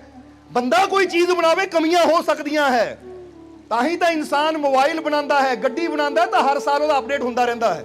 ਹਰ ਸਾਲ ਨਵੇਂ ਫੰਕਸ਼ਨ ਆਉਂਦੇ ਰਹਿੰਦੇ ਹੈ, ਕਿਉਂਕਿ ਪਤਾ ਹੈ ਕਿ ਇਸ ਵਾਰ ਕਮੀਆਂ ਸੀ, ਅਗਲੀ ਵਾਰ ਨੂੰ ਇਹਨੂੰ ਹੋਰ ਅੱਛਾ ਬਣਾ ਕੇ ਕਰੀਏ। ਪਰ ਰੱਬ ਨੇ ਲੱਖਾਂ ਸਾਲ ਪਹਿਲਾਂ ਇਨਸਾਨ ਬਣਾਇਆ ਸੀ, ਜਿੱਦਾਂ ਦਾ ਉਦੋਂ ਬਣਾਇਆ ਸੀ ਅੱਜ ਵੀ। ਕਦੀ ਦੇਖਿਆ ਕਿ ਲੱਖਾਂ ਸਾਲ ਪਹਿਲਾਂ ਇਨਸਾਨ ਦੇ ਅੱਖਾਂ ਇੱਥੇ ਸੀਗੀਆਂ ਜਾਂ ਇੱਥੇ ਸੀਗੀਆਂ, ਤਾਂ ਰੱਬ ਨੇ ਕਿਹਾ ਇੱਥੇ ਗਲਤ ਲੱਗਦੀਆਂ ਇਹਨੂੰ ਇੱਥੇ ਲਾਈਏ। ਅੱਜ ਜਿੱਥੇ ਸਾਡੀਆਂ ਅੱਖਾਂ ਅੱਜ ਹੈ ਨਾ, ਲੱਖਾਂ ਹਜ਼ਾਰਾਂ ਸਾਲ ਪਹਿਲਾਂ ਵੀ ਉੱਥੇ ਹੀ ਸੀ। ਇੱਕ ਵੀ ਚੀਜ਼ ਨਹੀਂ ਬਦਲੀ, ਸਰੀਰ ਨੂੰ ਲੈ ਕੇ ਕੁਝ ਨਹੀਂ ਬਦਲਿਆ। ਪਰ ਜਦ ਵੀ ਫਰਕ ਪੈਂਦਾ ਤਾਂ ਸਾਡੀ ਕਾਹਦੇ ਨਾਲ ਪੈਂਦਾ ਹੈ? ਸੋਚ ਨਾਲ। ਇਸ ਲਈ ਸਭ ਤੋਂ ਪਹਿਲਾਂ ਖੋਲੇ ਗਠੀਆ ਗਿਆਨ ਕੀ। ਅੱਜ ਅਸੀਂ ਇਹੀ ਗਿਆਨ ਦੀ ਗੰਢ ਖੋਲਣੀ ਹੈ ਕਿ ਮੈਂ ਆਪਣੇ ਆਪ ਨੂੰ ਪਰਫੈਕਟ ਮੰਨਣਾ ਹੈ ਕਿ ਮੈਨੂੰ ਮੇਰੇ ਮਾਲਿਕ ਨੇ ਸੰਪੂਰਨ ਬਣਾਇਆ, ਮੇਰੇ 'ਚ ਕੋਈ ਕਮੀ ਨਹੀਂ ਹੈ ਔਰ ਮੇਰਾ ਰੱਬ ਮੇਰੇ ਨਾਲ ਹੈ। ਹੁਣ ਜਰਾ ਇੱਕ ਸਵਾਲ ਦਾ ਹੋਰ ਜਵਾਬ ਦੇਣਾ ਕਿ परमात्मा ने जो भी चीज बनाई है ਉਹ ਚੋਂ ਕਦੀ ਨਾਕਾਮਯਾਬ ਹੋਇਆ? ਰੱਬ ਕਦੀ ਨਾਕਾਮਯਾਬ ਹੋ ਸਕਦਾ ਹੈ? ਰੱਬ ਕਦੀ ਅਸਫਲ ਹੋ ਸਕਦਾ ਹੈ? ਜਵਾਬ ਦਿਓ। ਹੁਣ ਰੱਬ ਨੇ ਜੋ ਵੀ ਬਣਾਇਆ ਹੈ ਉਹ ਸਕਸੈਸਫੁਲ ਹੈ, ਯਾਨੀ ਉਹ ਸਫਲ ਹੈ। ਤਾਂ ਫਿਰ ਤੁਹਾਨੂੰ ਕਿਹਨੇ ਬਣਾਇਆ ਹੈ? ਤੁਹਾਨੂੰ ਵੀ परमात्मा ने ਬਣਾਇਆ, ਫਿਰ ਤੁਸੀਂ ਨਾਕਾਮਯਾਬ ਕਿੱਦਾਂ ਹੋ ਸਕਦੇ ਹੋ? ਤੁਸੀਂ ਕਿੱਦਾਂ ਮੰਨ ਕੇ ਬਹਿ ਜਾਂਦੇ ਹੋ ਮੈਂ ਨਾਕਾਮਯਾਬ ਹਾਂ, ਮੇਰੇ ਤੋਂ ਨਹੀਂ ਹੋਣਾ, ਮੈਂ ਨਹੀਂ ਕਰ ਸਕਦਾ? ਨਹੀਂ, ਰੱਬ ਜੋ ਵੀ ਬਣਾਉਂਦਾ ਹੈ ਉਹ ਚ ਸਕਸੈਸਫੁਲ ਹੁੰਦਾ ਹੈ, ਕਾਮਯਾਬ ਹੁੰਦਾ ਹੈ। ਤਾਂ ਤੁਹਾਨੂੰ ਵੀ ਉਹਨਾਂ ਬਣਾਇਆ ਹੈ ਤਾਂ ਤੁਸੀਂ ਵੀ ਜੀਵਨ 'ਚ ਕਾਮਯਾਬ ਹੋ ਸਕਦੇ ਹੋ, ਕਿਉਂਕਿ ਤੁਸੀਂ ਰੱਬ ਦੀ ਬਣਾਈ ਹੋਈ ਕਲਾ ਹੋ। ਤੁਹਾਨੂੰ ਕਿਸੇ ਇਨਸਾਨ ਨੇ ਨਹੀਂ ਬਣਾਇਆ। ਸਮਝ ਆ ਰਹੀ ਹੈ ਕਿ ਨਹੀਂ? ਅੰਦਰ ਹੌਸਲਾ ਵੱਧਦਾ ਕਿ ਨਹੀਂ? ਤਾਂ ਵਧਾਓ ਆਪਣੇ ਹੌਸਲੇ ਨੂੰ, ਆਪਣੀ ਹਿੰਮਤ ਨੂੰ ਕਿ ਮੈਂ ਉਸ ਸ਼ਕਤੀਸ਼ਾਲੀ परमात्मा ਦਾ ਬੱਚਾ ਹਾਂ। ਮੈਂ ਨਾਮੁਮਕਿਨ ਵੀ ਮੁਮਕਿਨ ਕਰ ਸਕਦਾ, ਮੈਂ ਅਸੰਭਵ ਵੀ ਸੰਭਵ ਕਰ ਸਕਦਾ ਹਾਂ, ਕਿਉਂਕਿ ਮੈਨੂੰ ਸ਼ਕਤੀਸ਼ਾਲੀ परमात्मा ਨੇ ਪੈਦਾ ਕੀਤਾ ਹੈ। That powerful God is my father। ਕੀ ਕਹਿਣਾ ਹੈ? That powerful God is my father। ਕਿ ਉਹ ਸ਼ਕਤੀਸ਼ਾਲੀ ਪਿਤਾ, ਉਹ ਸ਼ਕਤੀਸ਼ਾਲੀ परमात्मा ਮੇਰਾ ਬਾਪ ਹੈ, ਪਿਤਾ ਹੈ ਮੇਰਾ। ਔਰ ਜੇ ਪਿਤਾ ਸ਼ਕਤੀਸ਼ਾਲੀ ਹੈ ਤਾਂ ਬੱਚਾ ਕਮਜ਼ੋਰ ਕਿੱਦਾਂ ਹੋ ਸਕਦਾ? ਕਿਉਂਕਿ ਸ਼ਕਤੀਸ਼ਾਲੀ ਬਾਪ ਦੀ ਔਲਾਦ ਸ਼ਕਤੀਸ਼ਾਲੀ ਹੋ ਸਕਦੀ ਹੈ। ਕਈ ਵਾਰ ਇਹ ਕਹੀਦਾ ਨਾ ਕਿ ਸ਼ੇਰ ਦਾ ਬੱਚਾ ਹਮੇਸ਼ਾ ਸ਼ੇਰ ਹੀ ਹੁੰਦਾ ਹੈ, ਗਿੱਦੜ ਹੁੰਦਾ ਹੈ? ਕਦੀ ਹੋ ਦੇਖਿਆ ਤੁਸੀਂ ਕਿ ਸ਼ੇਰ ਦਾ ਬੱਚਾ ਹੋਵੇ ਤਾਂ ਉਹ ਡੱਡੂ ਹੋਵੇ, ਮਗਰਮੱਛ ਹੋਵੇ, ਗਿੱਦੜ ਹੋਵੇ? ਨਹੀਂ, ਸ਼ੇਰ ਹੀ ਹੁੰਦਾ। ਸਮਝਦੇ ਹੋ ਕਿ ਨਹੀਂ? ਫਿਰ ਤੁਸੀਂ ਕਿਹਦੇ ਬੱਚੇ ਹੋ? ਕਿਹਦੇ ਬੱਚੇ ਹੋ ਤੁਸੀਂ? ਜਵਾਬ ਦੇਣਾ ਸਾਨੂੰ। ਗੁਰਬਾਣੀ ਕੀ ਕਹਿੰਦੀ ਹੈ? ਏਕ ਪਿਤਾ। ਗੁਰਬਾਣੀ 'ਚ ਦੇਖੋ ਲਾਈਨ ਕਿੰਨੀ ਪਿਆਰੀ। ਗੁਰੂਆਂ ਨੇ ਇਹੀ ਸਾਡਾ ਭਰਮ ਦੂਰ ਕੀਤਾ, ਗੁਰੂਆਂ ਨੇ ਵੀ, ਕਿ ਏਕ ਪਿਤਾ ਏਕ ਸਕੇ ਹਮ ਤਾਰਕ, ਕਿ ਸਾਡਾ ਪਿਤਾ ਇੱਕ ਹੈ, ਇੱਕੋ ਹੀ ਨੂਰ ਤੋਂ, ਇੱਕੋ ਹੀ ਸ਼ਕਤੀ ਤੋਂ, ਇੱਕੋ ਹੀ ਤਾਕਤ ਤੋਂ ਅਸੀਂ ਸਾਰੇ ਬਣੇ ਆ। ਤਾਂ ਜੇ ਉਸ ਤਾਕਤ ਤੋਂ ਬਣੇ ਆ, ਇੱਕੋ ਹੀ ਨੂਰ ਤੋਂ ਅਸੀਂ ਬਣੇ ਆ, ਤੇ ਅਸੀਂ ਕਮਜ਼ੋਰ ਕਿੱਦਾਂ ਹੋ ਸਕਦੇ? ਕਿੱਦਾਂ ਕਮਜ਼ੋਰ ਹੋ ਸਕਦੇ ਆ? ਸਮਝਦੇ ਹੋ ਕਿ ਨਹੀਂ? ਇਸ ਲਈ ਅਸੀਂ ਕਈ ਵਾਰ ਇਹ ਗੱਲ ਸਮਝਾਉਣ ਦੀ ਕੋਸ਼ਿਸ਼ ਕਰੀਦੀ ਹੈ ਕਿ ਤੁਸੀਂ ਇਹ ਸਰੀਰ ਨੂੰ ਨਾ ਦੇਖੋ। ਸਰੀਰ ਸਾਡੇ ਅਲੱਗ-ਅਲੱਗ ਹੋ ਸਕਦੇ ਆ, ਰੂਪ ਰੰਗ ਸਾਡੇ ਅਲੱਗ-ਅਲੱਗ ਹੋ ਸਕਦੇ ਆ, ਕੱਦ ਕਾਠੀਆਂ ਸਾਡੀਆਂ ਅਲੱਗ-ਅਲੱਗ ਹੋ ਸਕਦੀਆਂ ਹੈ, ਪਰ ਨੂਰ ਸਾਡੇ ਸਭ ਦੇ ਅੰਦਰ ਇੱਕੋ ਦਾ ਹੀ ਹੈ। ਜਿੱਦਾਂ ਇੱਕ ਬਾਪ ਦੇ 4 ਬੱਚੇ ਹੋਣ ਨਾ, ਉਹਨਾਂ ਦਾ ਰੂਪ ਰੰਗ ਅਲੱਗ-ਅਲੱਗ ਹੋ ਸਕਦਾ ਹੈ, ਹਾਈਟ ਛੋਟੀ ਬੜੀ ਹੋ ਸਕਦੀ ਹੈ, ਸੁਭਾਅ ਹੋਰ ਹੋ ਸਕਦਾ ਹੈ, ਪਰ ਅੰਦਰ DNA ਜਿਹੜਾ ਹੈ ਨਾ, ਉਹਦਾ ਸਾਰਿਆਂ ਦਾ ਇੱਕੋ ਹੀ ਪੇ ਦਾ ਹੋਏਗਾ, ਇੱਕੋ ਹੀ ਬਾਪ ਦਾ ਹੋਏਗਾ ਕਿ ਜਿੱਥੋਂ ਪੈਦਾ ਹੋਏ ਹੈ ਉਹਦਾ ਇੱਕੋ ਹੀ ਪੇ ਹੈ ਇਹਨਾਂ ਦਾ। ਹੁਣ ਜਦੋਂ ਅਸੀਂ ਇਹ ਚੀਜ਼ ਤੇ ਵਿਸ਼ਵਾਸ ਕਰਨਾ ਸ਼ੁਰੂ ਕਰ ਦਿੰਦੇ ਹਾਂ, ਇਹ ਚੀਜ਼ ਤੇ ਯਕੀਨ ਕਰਨਾ ਸ਼ੁਰੂ ਕਰ ਦਿੰਦੇ ਹਾਂ ਕਿ ਅਸੀਂ ਆਪਣੇ ਮਾਲਿਕ ਦੇ ਬੱਚੇ ਹਾਂ, ਤਾਂ ਫਿਰ ਦੇਖੋ ਅਸੀਂ ਹਰ ਨਾਮੁਮਕਿਨ ਕੰਮ ਕਰਨ ਨੂੰ ਵੀ ਤਿਆਰ ਹੋ ਜਾਂਦੇ ਹਾਂ। ਕਿ ਐਸਾ ਕੀ ਹੈ? ਜਦ ਮੇਰਾ ਬਾਪ ਅਸਫਲ ਨਹੀਂ ਹੋ ਸਕਦਾ ਕਿਸੇ ਕੰਮ 'ਚ, ਤਾਂ ਮੈਂ ਕਿੱਦਾਂ ਹੋ ਸਕਦਾ? ਮੈਂ ਵੀ ਤਾਂ ਉਹਦੀ ਔਲਾਦ ਹਾਂ, ਮੈਂ ਵੀ ਤਾਂ ਉਹਦਾ ਬੱਚਾ ਹਾਂ। ਇਸ ਲਈ ਆਪਣੇ ਆਪ ਨੂੰ ਅੱਜ ਤੋਂ ਕਮਜ਼ੋਰ ਸਮਝਣਾ ਬੰਦ ਕਰੋ। ਔਰ ਕੀ ਕਹਿਣਾ ਹੈ? ਮੈਂ ਇੱਕ ਸ਼ਕਤੀਸ਼ਾਲੀ, ਕਹਿ ਕੇ ਦਿਖਾਓ ਫਿਰ। ਮੈਂ ਇੱਕ ਸ਼ਕਤੀਸ਼ਾਲੀ, ਮੈਂ ਇੱਕ ਸ਼ਕਤੀਸ਼ਾਲੀ, ਮੈਂ ਇੱਕ ਸ਼ਕਤੀਸ਼ਾਲੀ। ਕਿਉਂਕਿ ਆਤਮਾ ਦੀ ਗੱਲ ਜਦੋਂ ਆਉਂਦੀ ਹੈ ਨਾ, ਤਾਂ ਆਤਮਾ ਹੀ परमात्मा ਨਾਲ ਜੁੜੀ ਹੋਈ ਹੈ। ਇਹ ਸਰੀਰ ਤਾਂ ਜਿੱਦਾਂ ਦੱਸੀਦਾ ਨਾ, ਮਿੱਟੀ ਹੈ ਤੇ ਮਿੱਟੀ ਰਹਿਣਾ। ਫਿਰ ਕਾਦੀ ਬੱਲੇ ਬੱਲੇ, ਅੱਜ ਮਿੱਟੀ ਦੇ ਉੱਪਰ ਬੈਠਾ, ਕੱਲ ਮਿੱਟੀ ਦੇ ਥੱਲੇ। ਕਹਿੰਦੇ ਮਿੱਟੀ ਹੈ ਤੂੰ, ਮਿੱਟੀ ਰਹਿਣਾ ਆ। ਮਿੱਟੀ ਤੋਂ ਪੈਦਾ ਹੋਏ ਸਰੀਰ ਦੀ ਗੱਲ ਹੋ ਰਹੀ, ਆਤਮਾ ਦੀ ਗੱਲ ਨਹੀਂ ਹੋ ਰਹੀ, ਕਿਉਂਕਿ ਆਤਮਾ ਤਾਂ ਉਹਦੇ ਨੂਰ ਤੋਂ ਪੈਦਾ ਹੋਈ ਹੈ। ਜਿੱਦਾਂ ਇੱਕ सूफी शायर ने बड़ा प्यारा लिखा है कि आदम में जब तक दम ना था। आदम ये कहते आदमी नू, इंसान नू कहते ना, सब तो पहला परमात्मा ने किहनू बनाया? आदम नू। फिर जरा गौर करना, आदम और हवा, या बाइबल अंदर ना एडम और ईव। हुण गल आदम दी हो रही है कि आदम में, क्योंकि पहला परमात्मा ने मिट्टी का पुतला बनाया आदम का, जो कि कुरान में आंदा है या बाइबल में आंदा है। फिर ਉਹ ਪੁਤਲੇ ਨੂੰ, ਮਿੱਟੀ ਦੇ ਪੁਤਲੇ ਨੂੰ ਬਣਾ ਕੇ परमात्मा ਨੇ ਉਹਦੇ ਅੰਦਰ ਆਪਣੀ ਰੂਹ ਫੂਕੀ, ਆਪਣਾ ਨੂਰ ਪਾਇਆ। ਫਿਰ ਉਹ ਹਰਕਤ ਵਿੱਚ ਆ ਗਿਆ, ਯਾਨੀ ਫਿਰ ਉਹ ਹਿੱਲਣ ਡੁੱਲਣ ਲੱਗਾ, ਨਹੀਂ ਤਾਂ ਪਹਿਲਾਂ ਮਿੱਟੀ ਸੀ। ਹੁਣ ਕਹਿੰਦੇ ਜਿਹੜਾ ਰੱਬ ਨੇ ਆਦਮ ਦੇ ਅੰਦਰ ਆਪਣਾ ਨੂਰ ਪਾਇਆ ਨਾ, ਉਹਨੂੰ ਦਮ ਕਿਹਾ ਜਾਂਦਾ ਹੈ, ਕਿ ਰੱਬ ਨੇ ਆਪਣਾ ਦਮ ਉਹਦੇ ਅੰਦਰ ਪਾਇਆ। ਦਮ ਕਿਹਨੂੰ ਕਹਿੰਦੇ ਆ? ਸਾਡੇ ਸਾਹਾਂ ਨੂੰ। ਇਹ એનર્ਜੀ ਹੈ ਇੱਕ। ਇਸ ਲਈ ਤੁਸੀਂ ਦੇਖੋਗੇ ਕਿ ਯੋਗੀ, ਰਿਸ਼ੀ, ਮੁਨੀ ਇਹ ਸਵਾਸਾਂ ਨੂੰ ਪ੍ਰਾਣਾਯਾਮ ਕਹਿੰਦੇ ਆ, ਪ੍ਰਾਣ ਕਹਿੰਦੇ ਆ। ਪ੍ਰਾਣ ਦਾ ਮਤਲਬ ਕੀ ਹੁੰਦਾ? ਇੱਕ એનર્ਜੀ ਜੋ ਸਾਡੇ ਸਰੀਰ ਨੂੰ ਚਲਾ ਰਹੀ ਹੈ। ਹੁਣ ਇਹ ਦਮ ਰੱਬ ਨੇ ਸਾਡੇ ਅੰਦਰ ਫੂਕਿਆ ਯਾਨੀ ਇਹ ਦਮ ਸਾਡੇ ਅੰਦਰ ਪਾਇਆ। ਤਾਂ ਹੀ ਤਾਂ ਤੁਸੀਂ ਦੇਖਦੇ ਹੋ ਕਿ ਜਦੋਂ ਬੰਦੇ ਦਾ ਦਮ ਨਿਕਲ ਗਿਆ ਤਾਂ ਬੰਦਾ ਮਿੱਟੀ ਹੋ ਜਾਂਦਾ ਹੈ। ਦਮ ਯਾਨੀ ਸਾਹ ਗਏ ਤਾਂ ਕੀ ਹੋ ਗਿਆ? ਬੰਦਾ ਮਿੱਟੀ। ਸਾਹ ਚੱਲ ਰਹੇ ਹੈ ਤਾਂ ਬੰਦਾ ਬੰਦਾ ਹੈ। ਇਨਸਾਨ ਦੀ ਕੀਮਤ ਹੈ। ਜਦੋਂ ਸਾਹ ਰੁਕ ਗਏ ਤਾਂ ਫੇ ਮਿੱਟੀ। ਹੁਣ ਸਾਹਾਂ ਨੂੰ ਦਮ ਕਿਹਾ ਜਾਂਦਾ ਹੈ। ਤਾਂ ਹੀ ਤਾਂ ਕਹਿੰਦੇ ਦਮ ਦਮ ਸੱਜਣਾ ਦਾ ਨਾਂ ਨਿਕਲੇ ਉਹੀ ਅਸਲ ਇਬਾਦਤ ਹੁੰਦੀ ਏ। ਮੁਖ ਤੱਕਣਾ ਯਾਰ ਪਿਆਰੇ ਦਾ ਆਸ਼ਿਕ ਦੀ ਤਿਲਾਵਤ ਹੁੰਦੀ ਏ। ਇਸ ਲਈ ਕਿਹਾ ਜਾਂਦਾ ਹੈ ਜਿਹੜੇ ਆਸ਼ਿਕ ਹੁੰਦੇ ਨਾ ਉਹ ਤਾਂ ਹਰ ਦਮ ਦੇ ਨਾਲ ਆਪਣੇ ਯਾਰ ਨੂੰ ਯਾਦ ਕਰਦੇ ਐ। ਇੱਕ ਦਮ ਵੀ ਉਹ ਆਪਣੇ ਯਾਰ ਨੂੰ ਭੁੱਲਦੇ ਨਹੀਂ ਐ। ਉਹਨਾਂ ਦੇ ਅੰਦਰ ਇਸ਼ਕ ਇਦਾਂ ਦਾ ਹੁੰਦਾ ਹੈ। ਹੁਣ ਇੱਥੇ ਦੱਸਿਆ ਹੈ ਕਿ ਆਦਮ में जब तक दम न था वो खाक था आदम न था। कि ਜਦੋਂ ਤੱਕ ਆਦਮ ਦੇ ਅੰਦਰ, ਆਦਮੀ ਦੇ ਅੰਦਰ ਦਮ ਨਹੀਂ ਸੀ, ਪ੍ਰਾਣ ਨਹੀਂ ਸੀ, ਉਦੋਂ ਤੱਕ ਉਹ ਮਿੱਟੀ ਸੀ, ਆਦਮੀ ਨਹੀਂ ਸੀ। ਕਿਉਂਕਿ ਰੱਬ ਨੇ ਮਿੱਟੀ ਦਾ ਪੁਤਲਾ ਬਣਾਇਆ। जरा ध्यान देने वाली गल है कि लफ्ज समझना कि आदम में जब तक दम न था वो खाक था आदम न था। आदम में आके दम हुआ फिर खाक से आदम हुआ। कि जदों आदम के अंदर दम आ गया फिर वो मिट्टी नहीं रहा, फिर मिट्टी तो आदम बन गया, आदमी बन गया। आदम में जब तक दम ना था वो खाक था आदम ना था। आदम में आके दम हुआ फिर खाक से आदम हुआ। ये भेद सारा दम का है और ये दम उसी हम दम का है। कहते भेद ही सारा दम का है, श्वासां का है। शरीर मिट्टी का है पर जेड़ा अंदर दम है ना, ये रूह है, आत्मा है, ये वो यार दी है। समझते हो किहदी है? ਉਹ ਪਰਮਾਤਮਾ ਦੀ, ਉਹ ਪ੍ਰਭੂ ਦੀ। ਹੁਣ ਜਦੋਂ ਤੱਕ ਅਸੀਂ ਸਰੀਰ ਆਪਣੇ ਆਪ ਨੂੰ ਸਮਝੀ ਬੈਠਾਂਗੇ ਉਦੋਂ ਤੱਕ ਅਸੀਂ ਦੁਖੀ ਰਵਾਂਗੇ ਕਿਉਂਕਿ ਸਰੀਰ ਦਾ ਅੰਤ ਹੈ। ਪਰ ਜਦੋਂ ਅਸੀਂ ਜਾਣ ਲਵਾਂਗੇ ਮੈਂ ਸਰੀਰ ਨਹੀਂ ਹਾਂ, ਮੈਂ ਉਹਦੇ ਨੂਰ ਤੋਂ ਬਣਿਆ, ਉਹ ਆਤਮਾ ਹਾਂ ਜੋ ਉਹਦੇ ਨੂਰ ਤੋਂ ਬਣੀ ਹੈ। ਜਦੋਂ ਅਸੀਂ ਉਹ ਰੂਪ ਨੂੰ, ਉਹ ਸੱਚਾਈ ਨੂੰ ਆਪਣੇ ਅੰਦਰ ਪਹਿਚਾਨ ਲਵਾਂਗੇ ਤਾਂ ਆਤਮਾ ਅਮਰ ਹੈ। ਉਹਨੂੰ ਨਾ ਕੋਈ ਅਸਤਰ ਕੱਟ ਸਕਦਾ, ਨਾ ਸ਼ਸਤਰ, ਨਾ ਅਗਨੀ ਸਾੜ ਸਕਦੀ, ਨਾ ਪਾਣੀ ਡੁਬੋ ਸਕਦਾ ਹੈ। बस उस वेले इंसान दे सारे भै, सारे भरम, सारे भुलेखे ही दूर हो जाते। समझते हो कि नहीं? इसलिए तुसी अपने आप नूं की समझते हो? तां ही तुहानूं क्या शरीर ना समझो बल्कि समझना शुरू करो मैं एक शक्तिशाली, कि मैं एक आत्मा हाँ। क्योंकि आत्मा कहते ही साडा कनैक्शन परमात्मा नाल जुड़ जाता है।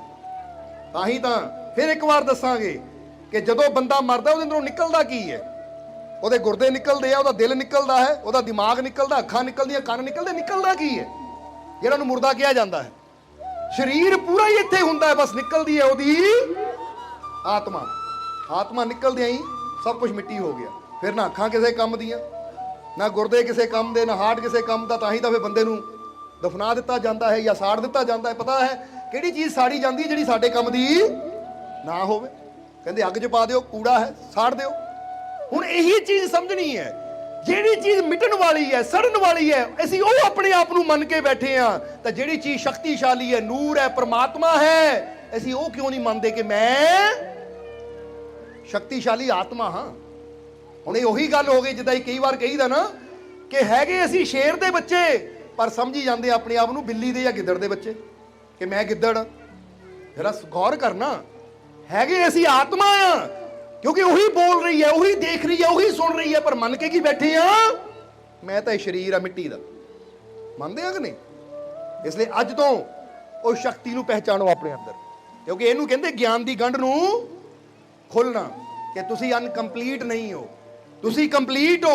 अपने आप से विश्वास करो कि मैनू मेरे मालिक ने बनाया है और जिहड़ी चीज़ मेरा मालिक, मेरा रब बनाता वो कदी अधूरी हो ही नहीं सकती। क्योंकि जे मेरा मालिक पूरा है तो ਉਹਦੀ ਰਹਿਮਤ ਵੀ ਪੂਰੀ ਹੈ, ਫਿਰ ਮੈਂ ਵੀ ਪੂਰਾ ਹਾਂ। ਸਮਝਦੇ ਹੋ ਕਿ ਨਹੀਂ? ਜਿੱਦਾਂ ਹੀ ਤੁਹਾਡੀ ਸੋਚ ਬਦਲਦੀ ਹੈ ਤੁਸੀਂ ਨਾਮੁਮਕਿਨ ਨੂੰ ਵੀ ਮੁਮਕਿਨ ਕਰ ਸਕਦੇ ਹੋ। ਜਿਹੜਾ ਕੰਮ ਅਜੇ ਤੱਕ ਨਹੀਂ ਵੀ ਹੋਇਆ, ਜਦੋਂ ਹਿੰਮਤ ਨਾਲ ਉਸ ਦੀ ਤਰਫ ਕਦਮ ਵਧਾਉਂਦੇ ਹੋ ਨਾ ਤਾਂ ਕੰਮ ਵੀ ਆਸਾਨੀ ਨਾਲ ਹੋਣੇ ਸ਼ੁਰੂ ਹੋ ਜਾਂਦੇ ਆ। ਕਿਉਂਕਿ ਹੁਣ ਤੁਹਾਡੇ ਅੰਦਰ ਇੱਕ ਵਿਸ਼ਵਾਸ ਪੈਦਾ ਹੋ ਗਿਆ ਹੈ ਕਿ ਮੇਰਾ ਮਾਲਿਕ ਮੇਰੇ, ਮੇਰਾ ਮਾਲਿਕ ਮੇਰੇ, ਮੇਰਾ ਮਾਲਿਕ ਮੇਰੇ। ਤਾਂ ਜੇ ਮਾਲਿਕ ਮੇਰੇ ਨਾਲ ਹੈ ਤਾਂ ਸੰਭਵ कुछ भी नहीं है। समझ रहे हो कि नहीं? तुम इसे लिए तो ਇੱਕ ਹੋਰ ਸ਼ਬਦ ਅੰਦਰ ਸੰਤ ਕਬੀਰ ਜੀ ਬੜੀ ਪਿਆਰੀ ਗੱਲ ਕਹਿੰਦੇ ਹੈ। ਕਬੀਰ ਸਾਹਿਬ ਕੀ ਕਹਿੰਦੇ ਹੈ ਕਿ ਕਬੀਰਾ ਆਤਮ ਗਿਆਨ ਬਿਨ ਪ੍ਰਾਣੀ ਪਸ਼ੂ ਸਮਾਨ, ਤਾਂ ਸੇ ਤੋ ਪੰਛੀ ਭਲੇ ਜੋ ਸਿਮਰੇ ਭਗਵਾਨ। ਉਹ ਕਹਿੰਦੇ ਜੇ ਤੈਨੂੰ ਆਪਣੀ ਆਤਮਾ ਦਾ ਹੀ ਗਿਆਨ ਹੈ ਨਹੀਂ, ਆਪਣੇ ਆਪ ਦਾ ਹੀ ਗਿਆਨ ਹੈ ਨਹੀਂ, ਆਪਣੇ ਆਪ ਦੀ ਸਮਝ ਹੈ ਨਹੀਂ, ਤਾਂ ਤੇਰੇ ਔਰ ਪਸ਼ੂ 'ਚ ਫਿਰ ਕੋਈ ਫਰਕ ਨਹੀਂ ਹੈ। ਸਮਝਦੇ ਹੋ ਕਿ ਨਹੀਂ ਤੁਸੀਂ? ਕਿਉਂਕਿ ਜਿਹੜਾ ਕੁੱਤਾ ਹੈ ਨਾ, ਜਰਾ ਗੌਰ ਕਰੋ, ਕੁੱਤੇ ਨੇ ਹਮੇਸ਼ਾ ਕੁੱਤਾ ਹੀ ਰਹਿਣਾ ਹੈ, ਚਾਹੇ ਜੋ ਮਰਜ਼ੀ ਕਰ ਲਓ ਤੁਸੀਂ। ਉਹ ਤੋਂ ਅੱਗੇ ਨਹੀਂ ਜਾ ਸਕਦਾ, ਉਹ ਤੋਂ ਪਿੱਛੇ ਨਹੀਂ ਜਾ ਸਕਦਾ। ਪਰ ਇਨਸਾਨ ਜਿਹੜਾ ਹੈ ਨਾ, ਇਨਸਾਨ ਤੋਂ ਥੱਲੇ ਵੀ ਗਿਰ ਸਕਦਾ ਹੈ ਤੇ ਇਨਸਾਨੀਅਤ ਤੋਂ ਉੱਪਰ ਵੀ ਉੱਠ ਸਕਦਾ ਹੈ, ਕਿਉਂਕਿ ਇਨਸਾਨ ਕੋ ਆਪਸ਼ਨ ਹੈ। ਇੱਕ ਇਨਸਾਨ ਭਗਵਾਨ ਵੀ ਹੋ ਸਕਦਾ ਹੈ ਤੇ ਇਨਸਾਨ ਸ਼ੈਤਾਨ ਵੀ ਹੋ ਸਕਦਾ ਹੈ। ਕਿਉਂਕਿ ਇਹ ਭਗਵਾਨ ਔਰ ਸ਼ੈਤਾਨ ਵਿੱਚ ਫਰਕ ਕੀ ਹੈ? ਕਰਨੀ ਦਾ ਫਰਕ। ਕਾਹਦਾ ਫਰਕ ਹੈ? ਕਰਨੀ ਦਾ। ਜਿੱਦਾਂ ਆਪਾਂ ਕਹਿੰਦੇ ਨਾ ਅੱਗ ਵਿੱਚ ਔਰ ਬਰਫ਼ ਵਿੱਚ ਫਰਕ ਕੀ ਹੈ? ਬਰਫ਼ ਠੰਡਕ ਦਿੰਦੀ ਹੈ ਔਰ ਅੱਗ ਗਰਮੀ ਦਿੰਦੀ ਹੈ, ਇਹੀ ਫਰਕ ਹੈ ਨਾ। ਜਰਾ ਸਮਝਣਾ ਸਾਰਿਆਂ ਨੇ। ਇਸੇ ਤਰ੍ਹਾਂ ਸ਼ੈਤਾਨ ਦੀ ਕਰਨੀ, ਜਿਹੜਾ ਇਨਸਾਨ ਸ਼ੈਤਾਨ ਹੈ ਉਹਦੀ ਕਰਨੀ ਐਸੀ ਹੈ ਜੋ ਦੂਜਿਆਂ ਨੂੰ ਤਕਲੀਫ ਦੇਣ ਵਾਲੀ ਹੈ, ਦੂਜਿਆਂ ਨੂੰ ਦੁੱਖ ਦੇਣ ਵਾਲੀ ਹੈ, ਦੂਜਿਆਂ ਨੂੰ ਪੀੜਾ ਦੇਣ ਵਾਲੀ ਹੈ। ਤਾਂ ਜਿਹੜੀ ਭਗਵਾਨ ਦੀ ਕਰਨੀ ਹੈ, ਪਰਮਾਤਮਾ ਦੀ ਕਰਨੀ ਹੈ, ਪ੍ਰਭੂ ਦੀ ਕਰਨੀ ਹੈ, ਉਹ ਐਸੀ ਕਰਨੀ ਹੈ ਜੋ ਦੂਜਿਆਂ ਨੂੰ, ਦੱਸ ਦਿਓ ਹੁਣ, ਖੁਸ਼ੀ ਦੇਣ ਵਾਲੀ ਹੈ, ਦੂਜਿਆਂ ਨੂੰ ਆਨੰਦ ਦੇਣ ਵਾਲੀ ਹੈ। ਜਰਾ ਸਮਝਣਾ। ਹੁਣ ਤੁਹਾਡੀ ਕਰਨੀ ਕੈਸੀ ਹੈ? ਤੁਹਾਡੀ ਕਰਨੀ ਕੈਸੀ ਹੈ? ਸ਼ੈਤਾਨ ਵਾਲੀ ਹੈ ਜਾਂ ਭਗਵਾਨ ਵਾਲੀ ਹੈ? ਇਹ ਥੋੜਾ ਚੈੱਕ ਕਰਨਾ ਤੁਸੀਂ। ਇਸ ਲਈ ਸਮਝੋ ਕਿ ਜਿਹੜੇ ਰੱਬ ਦੇ ਪਿਆਰੇ ਹੁੰਦੇ ਆ ਨਾ, ਉਹ ਤਾਂ ਹਰ ਚੀਜ਼ ਤੋਂ ਇੱਕ ਸਿੱਖਿਆ ਲੈਂਦੇ ਐ, ਇੱਕ ਇਸ਼ਾਰਾ ਲੈਂਦੇ ਐ, ਔਰ ਉਹ ਇਸ਼ਾਰੇ ਹੀ ਉਹਨਾਂ ਦੀ ਜੀਵਨ ਨੂੰ ਬਦਲ ਕੇ ਰੱਖ ਦਿੰਦੇ ਐ। ਜਰਾ ਸਮਝਣਾ ਸਾਰਿਆਂ ਨੇ। ਇਸ ਲਈ ਤੁਸੀਂ ਵੀ ਇਹ ਇਸ਼ਾਰਿਆਂ ਨੂੰ ਸਮਝੋ ਕਿ ਤੁਸੀਂ ਅੱਛੀ ਕਰਨੀ ਕਰਕੇ ਭਗਵਾਨ ਵੀ ਹੋ ਸਕਦੇ ਹੋ, ਤਾਂ ਬੁਰੀ ਕਰਨੀ ਕਰਕੇ ਸ਼ੈਤਾਨ ਵੀ ਹੋ ਸਕਦੇ ਹੋ। ਤੁਸੀਂ ਆਪਣੇ ਆਪ ਨੂੰ ਜਾਣ ਕੇ, ਆਪਣੇ ਅੰਦਰ ਛੁਪੀ ਹੋਈ ਸ਼ਕਤੀ ਨੂੰ ਜਾਣ ਕੇ ਪਰਮਾਤਮਾ ਵੀ ਹੋ ਸਕਦੇ ਹੋ, ਤਾਂ ਉਹਨੂੰ ਭੁਲਾ ਕੇ ਸਧਾਰਨ ਇਨਸਾਨ ਵੀ ਹੋ ਸਕਦੇ ਹੋ। ਇਸ ਲਈ ਕਬੀਰ ਸਾਹਿਬ ਨੇ ਕਿਹਾ ਹੈ ਕਿ ਕਬੀਰਾ ਆਤਮ ਗਿਆਨ ਬਿਨ, ਕਿਉਂਕਿ ਇੱਥੇ ਆਤਮ ਗਿਆਨ ਦੀ ਗੱਲ ਕੀਤੀ, ਉਹਨਾਂ ਨੇ ਕੋਈ ਬਾਹਰੀ ਗਿਆਨਾਂ ਦੀ ਗੱਲ ਨਹੀਂ ਕੀਤੀ ਕਿ ਤੂੰ ਫਲਾਨਾ ਵੇਦ ਪੜ੍ਹ, ਫਲਾਨਾ ਸ਼ਾਸਤਰ ਪੜ੍ਹ, ਫਲਾਨੀ ਕਿਤਾਬ ਪੜ੍ਹ। ਨਹੀਂ, ਉਹਨਾਂ ਨੇ ਕਾਹਦੀ ਗੱਲ ਕੀਤੀ? ਆਤਮ ਗਿਆਨ ਦੀ। ਕਿ ਆਪਣੇ ਆਤਮਾ ਦੇ ਅੰਦਰ ਝਾਤੀ ਮਾਰ, ਆਪਣੇ ਅੰਦਰ ਦੇਖ। ਸਰੀਰ ਦੇ ਵੀ ਅੰਦਰ ਹੈ ਉਹ ਪਾਵਰਫੁਲ, ਉਹ ਸ਼ਕਤੀਸ਼ਾਲੀ ਆਤਮਾ।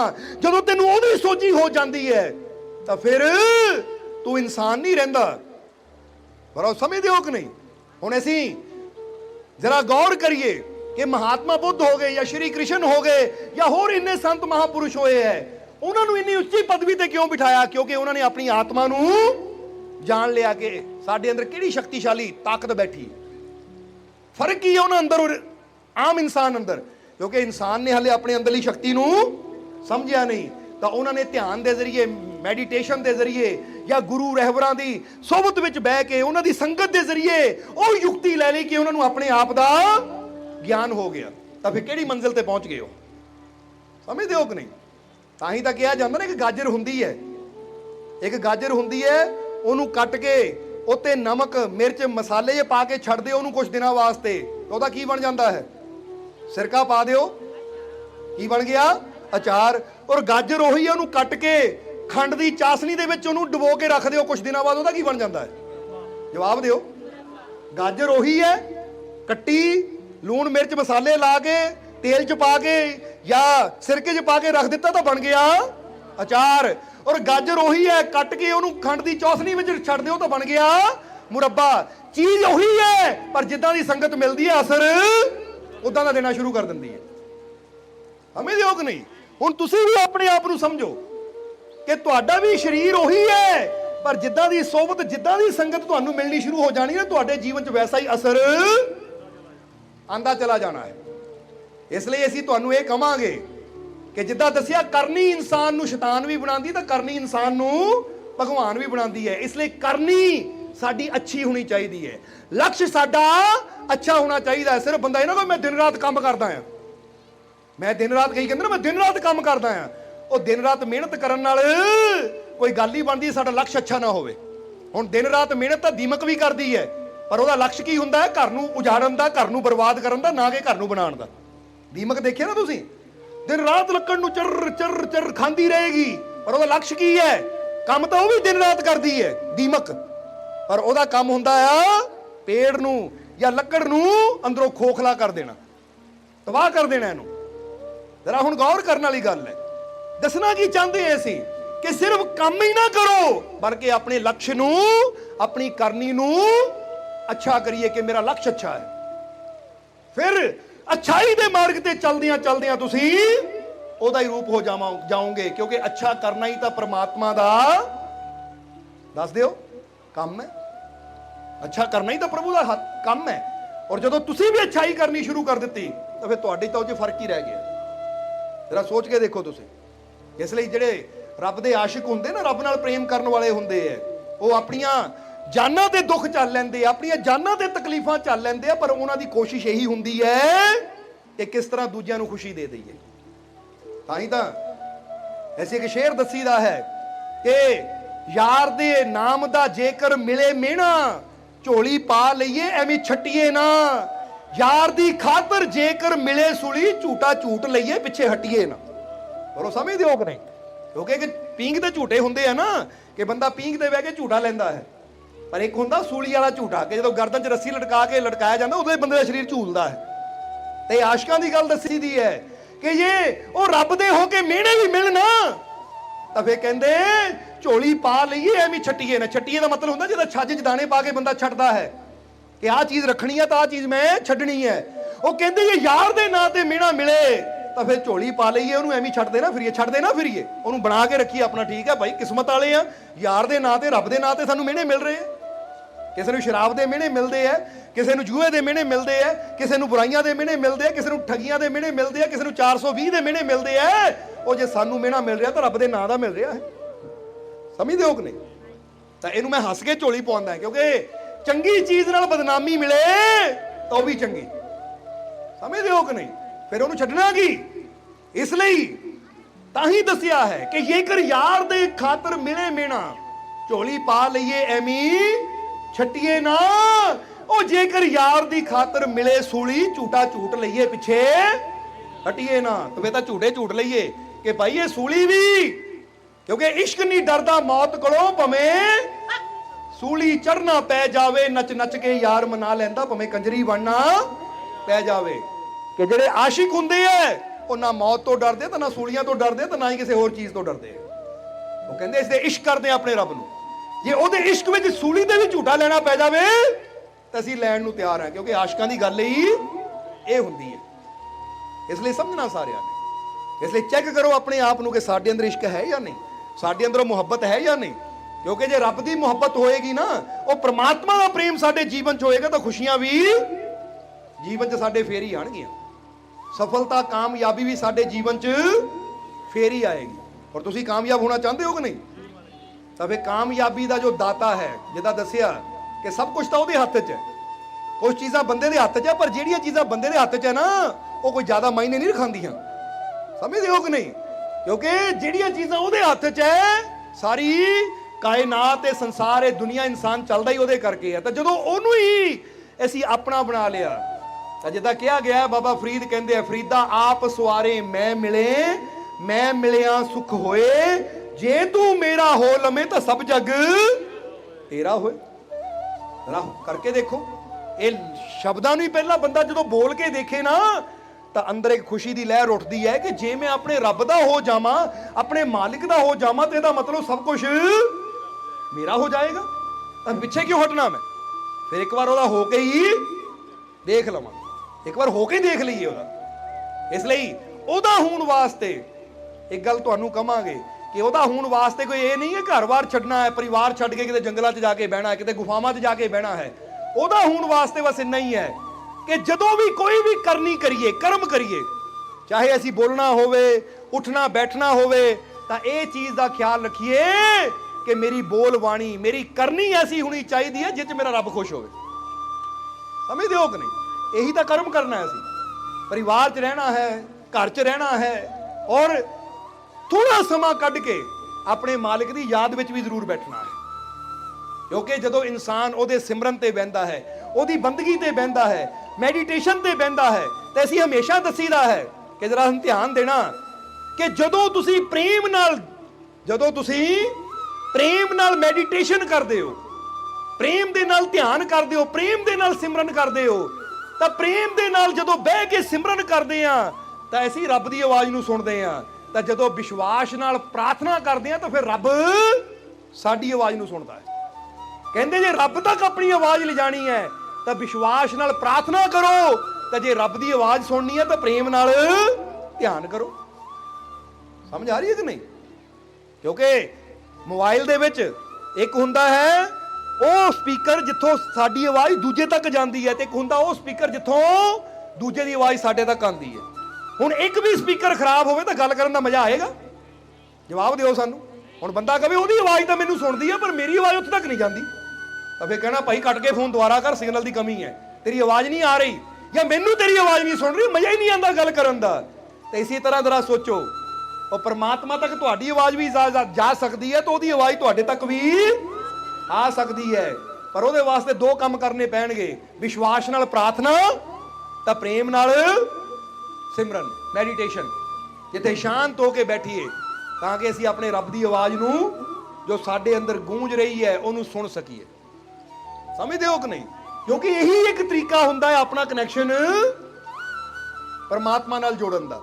ਪਰ ਅੱਜ ਅਫਸੋਸ ਦੀ ਗੱਲ ਹੈ ਕਿ ਇਹ ਦੋ ਚੀਜ਼ਾਂ ਵਾਸਤੇ ਹੀ ਬੰਦੇ ਕੋਲ ਟਾਈਮ ਹੈ ਨਹੀਂ। ਜੇ ਅੱਜ ਪ੍ਰਾਰਥਨਾ ਵੀ ਬੰਦਾ ਕਰਦਾ ਨਾ ਜਲਦਬਾਜ਼ੀ 'ਚ ਕਰਦਾ, ਪ੍ਰੇਮ ਅੰਦਰ ਤਾਂ ਹੁੰਦਾ ਹੀ ਨਹੀਂ, ਧਿਆਨ ਹੀ ਕਿਤੇ ਹੋਰ ਹੁੰਦਾ ਹੈ। ਕਈ ਵਾਰ ਅਸੀਂ ਦੇਖਿਆ ਬੰਦੇ ਦੀ ਪ੍ਰਾਰਥਨਾ ਕਿੱਦਾਂ ਹੁੰਦੀ ਹੈ, ਹੱਥ ਜੁੜੇ ਹੁੰਦੇ ਹੈ, ਇਧਰੋਂ ਦੁਆ ਕਰ ਰਿਹਾ, ਅਰਦਾਸ ਕਰ ਰਿਹਾ, ਪ੍ਰਾਰਥਨਾ ਕਰ ਰਿਹਾ, ਤਾਂ ਅੱਖਾਂ ਅੱਛਾ ਰੱਬਾ ਮੈਨੂੰ ਆਹ ਦੇ ਦੇ ਨਾ, ਮੇਰੀ ਆਹ ਝੋਲੀ ਭਰ ਦੇ, ਮੇਰੀ ਆਹ ਫਰਿਆਦ ਪੂਰੀ ਕਰ ਦੇ। ਧਿਆਨ ਉਹਦਾ ਅੱਖਾਂ ਇੱਧਰ ਉੱਧਰ ਹੀ ਘੁੰਮਦੀਆਂ ਰਹਿੰਦੀਆਂ। ਕਦੀ ਤੁਸੀਂ ਵੀ ਗੌਰ ਕਰਨਾ ਕਿਹੜਾ ਲਾਗੇ ਦੀ ਆ ਗਿਆ, ਕਿਹੜਾ ਚਲਾ ਗਿਆ। ਇਹਦਾ ਮਤਲਬ ਜ਼ੁਬਾਨ ਤਾਂ ਬੋਲ ਰਹੀ ਹੈ ਪਰ ਅੰਦਰੋਂ ਸੁਰਤੀ ਉਹ ਰੱਬ ਨਾਲ ਨਹੀਂ ਜੁੜੀ ਹੋਈ। ਔਰ ਯਾਦ ਰੱਖੋ ਪਰਮਾਤਮਾ ਤੱਕ ਉਹੀ ਦੁਆਵਾਂ ਪਹੁੰਚਦੀਆਂ ਜਿਹੜੀਆਂ ਇੱਥੋਂ ਦਿਲੋਂ ਨਿਕਲਦੀਆਂ ਹੈ।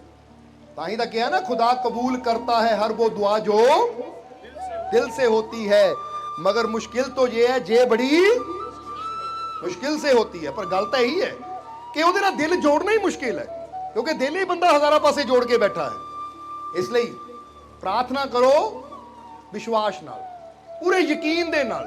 ਕਿੱਦਾਂ ਕਰਨੀ ਹੈ ਕਿ ਮੈਨੂੰ ਯਕੀਨ ਹੈ ਕਿ ਮੈਂ ਜੋ ਮੰਗਿਆ ਮੇਰਾ ਰੱਬ ਪੂਰਾ ਕਰੇਗਾ, ਤਾਂ ਨਾਲ ਹੀ ਉਹਦਾ ਸ਼ੁਕਰ ਵੀ ਕਰ ਦੇਣਾ ਹੈ, ਸ਼ੁਕਰਾਨਾ ਵੀ ਕਰ ਦੇਣਾ ਹੈ ਕਿ ਸ਼ੁਕਰ ਹੈ ਪ੍ਰਮਾਤਮਾ ਮੇਰੀ ਪ੍ਰਾਰਥਨਾ ਨੂੰ ਪੂਰਾ ਕਰਨ ਵਾਸਤੇ, ਮੇਰੀ ਪ੍ਰਾਰਥਨਾ ਨੂੰ ਕਬੂਲ ਕਰਨ ਵਾਸਤੇ ਤੇਰਾ ਧੰਨਵਾਦ।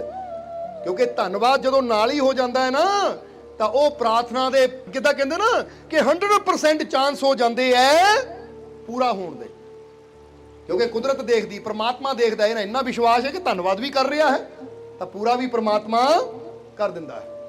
ਔਰ ਥੋੜਾ ਜਿਹਾ ਟਾਈਮ 24 ਘੰਟਿਆਂ ਚੋਂ ਕੱਢਣਾ ਆਇਆ ਸੀ। ਜਿੱਦਾਂ ਅਸੀਂ ਕਈ ਵਾਰ ਦੱਸੀਦਾ ਹੈ ਕਿ ਜੇ ਬੱਚੇ ਨੇ ਕੋਈ ਡਿਗਰੀ ਲੈਣੀ ਹੋਵੇ, ਪਾਸ ਹੋਣਾ ਹੋਵੇ, ਤਾਂ ਉਹਨੂੰ 24 ਘੰਟੇ ਪੜ੍ਹਨ ਦੀ ਲੋੜ ਨਹੀਂ ਹੈ ਕਿ ਖਾਣਾ ਪੀਣਾ ਛੱਡ ਕੇ, ਮਾਂ-ਬਾਪ ਨੂੰ ਮਿਲਣਾ ਛੱਡ ਕੇ, ਪਰਿਵਾਰ ਨੂੰ ਮਿਲਣਾ ਛੱਡ ਕੇ ਬਸ ਪੜ੍ਹੀ ਜਾਵੇ। ਨਹੀਂ, ਉਹਨੂੰ ਕੀ ਕਰਨਾ ਪੈਂਦਾ ਹੈ?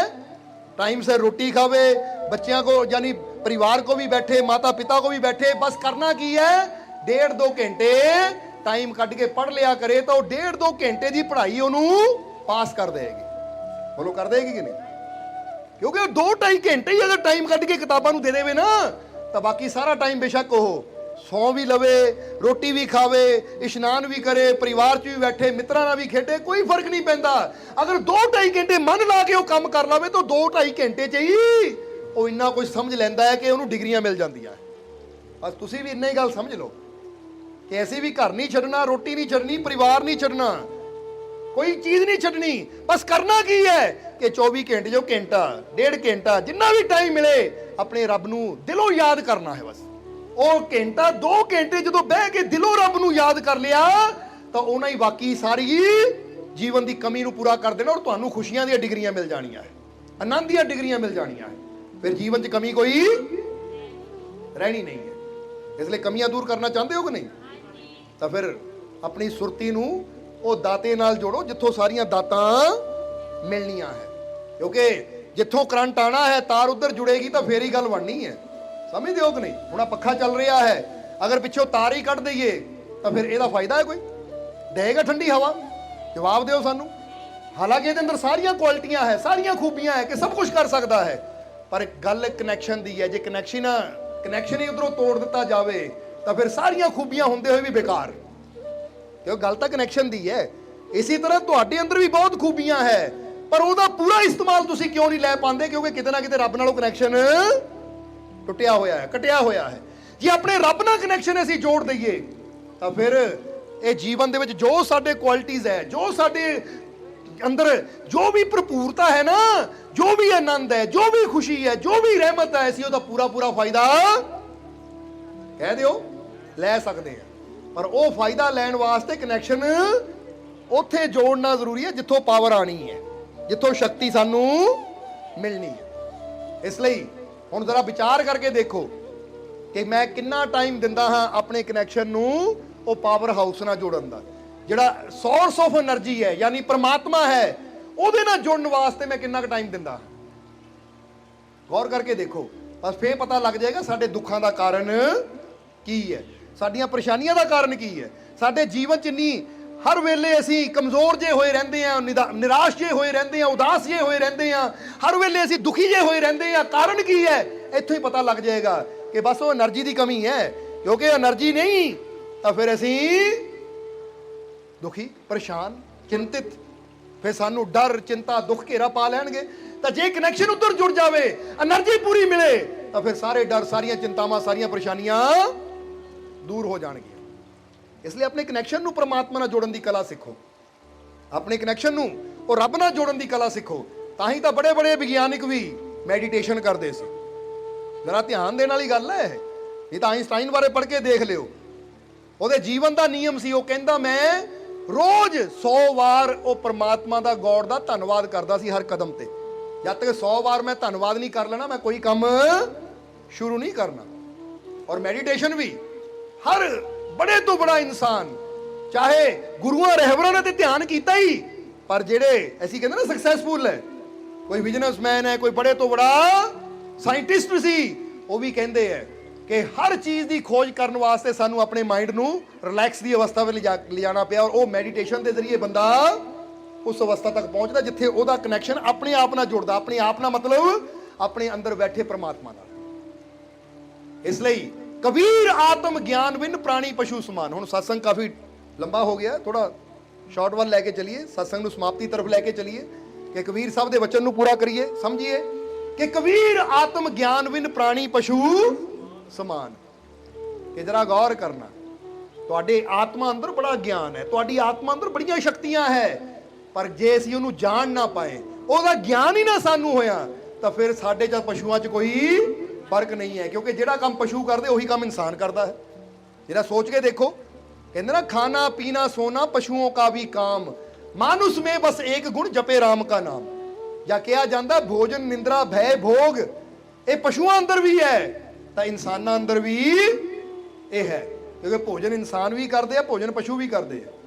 ਇਨਸਾਨਾਂ ਦਾ ਭੋਜਨ ਥਾਲੀਆਂ 'ਚ ਹੁੰਦਾ ਹੈ, ਪਸ਼ੂ ਉੱਦਾਂ ਚਰ ਚੁਗ ਲੈਂਦੇ ਜਾਂ ਖੁਰਲੀਆਂ 'ਚ ਉਹਨਾਂ ਨੂੰ ਅਸੀਂ ਤੂੜੀ ਪਾ ਦਿੰਦੇ ਆ, ਪੱਠੇ ਪਾ ਦਿੰਦੇ ਆ, ਜਾਂ ਚਿੜੀਆਂ ਉੱਦਾਂ ਦਾਣਾ ਚੁਗ ਲੈਂਦੀਆਂ, ਭੋਜਨ ਤਾਂ ਉਹ ਵੀ ਕਰਦੇ ਆ। ਨਿੰਦਰਾ, ਫਿਰ ਆ ਗਈ ਨੀਂਦ। ਨੀਂਦ ਇਨਸਾਨ ਵੀ ਪੂਰੀ ਕਰਦੇ ਹੈ ਤਾਂ ਨੀਂਦ ਜਾਨਵਰ ਪਸ਼ੂ ਪੰਛੀ ਵੀ ਪੂਰੀ ਕਰਦੇ ਹੈ। ਫਿਰ ਅੱਗੇ ਆ ਗਿਆ ਭੈ, ਜਿਹੜਾ ਡਰ ਹੈ ਉਹ ਪਸ਼ੂ ਅੰਦਰ ਵੀ ਹੈ ਤਾਂ ਡਰ ਇਨਸਾਨ ਅੰਦਰ ਵੀ ਹੈ। ਤਾਂ ਹੀ ਤਾਂ ਆਪਣੇ ਤੋਂ ਤਾਕਤਵਰ ਜਾਨਵਰ ਨੂੰ ਦੇਖ ਕੇ ਜਾਨਵਰ ਵੀ ਡਰ ਜਾਂਦੇ ਆ। ਡਰਦੇ ਆ ਕਿ ਨਹੀਂ? ਤੁਸੀਂ ਦੇਖਦੇ ਨਾ ਕਿ ਚੂਹਾ ਬਿੱਲੀ ਦੇਖ ਕੇ ਦੌੜ ਜਾਂਦਾ ਹੈ, ਇੱਕ ਕਾਂ ਨੂੰ ਤੁਸੀਂ ਪੱਥਰ ਚੱਕੋ ਉੱਡ ਜਾਂਦਾ ਹੈ, ਕਿਉਂਕਿ ਡਰ ਹੈ ਉਹਨਾਂ ਅੰਦਰ ਕਿ ਸਾਨੂੰ ਕੋਈ ਤਕਲੀਫ ਨਾ ਹੋਵੇ। ਇਸ ਲਈ ਭੋਜਨ ਨਿੰਦਰਾ ਭੈ, ਫਿਰ ਅਗਲੀ ਚੀਜ਼ ਚੌਥੀ ਕਹੀ ਹੈ ਭੋਗ। ਭੋਗ ਵਿਲਾਸ ਇਨਸਾਨ ਵੀ ਕਰਦੇ ਆ, ਜਾਨਵਰ ਵੀ ਕਰਦੇ, ਤਾਂ ਹੀ ਵੰਸ਼ ਅੱਗੇ ਵੱਧਦੇ ਆ। ਸਮਝਦੇ ਹੋ ਕਿ ਨਹੀਂ? ਹੁਣ ਕਹਿੰਦੇ ਚਾਰ ਚੀਜ਼ਾਂ ਇਨਸਾਨਾਂ ਅੰਦਰ ਵੀ ਹੈ, ਪਸ਼ੂਆਂ ਅੰਦਰ ਵੀ ਹੈ। ਅਗਰ ਇਹ ਚਾਰਾਂ ਗੁਣਾਂ 'ਚ ਹੀ ਬੰਦਾ ਜਿਉਂਦਾ ਹੈ ਤਾਂ ਫਿਰ ਇਨਸਾਨ ਵਿੱਚ ਔਰ ਪਸ਼ੂਆਂ 'ਚ ਕੋਈ ਫਰਕ ਨਹੀਂ ਹੈ। ਇਨਸਾਨ ਸਹੀ ਮਾਇਨੇ ਜਦੋਂ ਇਨਸਾਨ ਹੈ ਜਦੋਂ ਆਪਣੇ ਅੰਦਰਲੀ ਉਹ ਤਾਕਤ ਨੂੰ ਜਾਣ ਲੈਂਦਾ ਹੈ, ਆਪਣੇ ਅੰਦਰਲੀ ਉਹ ਸ਼ਕਤੀ ਨੂੰ ਜਾਣ ਲੈਂਦਾ ਹੈ। ਇਸ ਲਈ ਅਸੀਂ ਚਾਹੁੰਦੇ ਹਾਂ ਕਿ ਬੜਾ ਕੀਮਤੀ ਜੀਵਨ ਪ੍ਰਮਾਤਮਾ ਨੇ ਤੁਹਾਨੂੰ ਦਿੱਤਾ ਹੈ। ਇਹ ਕੀਮਤੀ ਜੀਵਨ ਨੂੰ, ਯਾਨੀ ਇਹਦੇ ਅੰਦਰ ਬੜੀਆਂ ਸ਼ਕਤੀਆਂ ਛੁਪੀਆਂ ਹੋਈਆਂ ਹੈ, ਇਹਦੇ ਅੰਦਰ ਬੜੀਆਂ ਤਾਕਤਾਂ ਛੁਪੀਆਂ ਹੋਈਆਂ ਹੈ। ਕਿਤੇ ਇਹ ਨਾ ਹੋਵੇ ਕਿ ਇੰਨਾ ਕੀਮਤੀ ਜੀਵਨ ਤੁਹਾਨੂੰ ਮਿਲਿਆ ਤੇ ਇਹਨੂੰ ਤੁਸੀਂ ਇਦਾਂ ਹੀ ਇਹਨਾਂ ਤਾਕਤਾਂ ਤੋਂ ਅਣਜਾਣ ਰਹਿ ਕੇ ਹੀ ਵਿਅਰਥ ਵਿੱਚ ਹੀ ਇਹ ਜੀਵਨ ਨੂੰ ਗਵਾ ਦਿਓ। ਸਮਝਦੇ ਹੋ ਕਿ ਨਹੀਂ? ਜਿੱਦਾਂ ਸਮਝ ਲਓ ਕਿਸੇ ਨੂੰ ਹੀਰਾ ਮਿਲਿਆ ਹੋਵੇ ਨਾ, ਕਿਸੇ ਨੂੰ ਹੀਰਾ ਮਿਲਿਆ ਹੋਵੇ, ਜਿੱਦਾਂ ਕਹਾਣੀ ਸਾਨੂੰ ਯਾਦ ਆ ਗਈ, ਉਹ ਕਵਾਂਗੇ ਫਿਰ ਸਤਸੰਗ ਦੀ ਸਮਾਪਤੀ ਕਰਾਂਗੇ। ਇੱਕ ਵਾਰ ਇੱਕ ਆਦਮੀ ਨੂੰ ਰਸਤੇ ਤੁਰੇ ਜਾਂਦੇ ਇੱਕ ਪੱਥਰ ਮਿਲਿਆ ਚਮਕਦਾ ਹੋਇਆ। ਹੁਣ ਉਹਦੇ ਵਾਸਤੇ ਪੱਥਰ ਸੀ, ਪਰ ਉਹ ਸੀਗਾ ਇੱਕ ਬਹੁਤ ਕੀਮਤੀ ਹੀਰਾ, ਪਰ ਉਹਨੂੰ ਉਹਦੀ ਸਮਝ ਨਹੀਂ ਸੀ।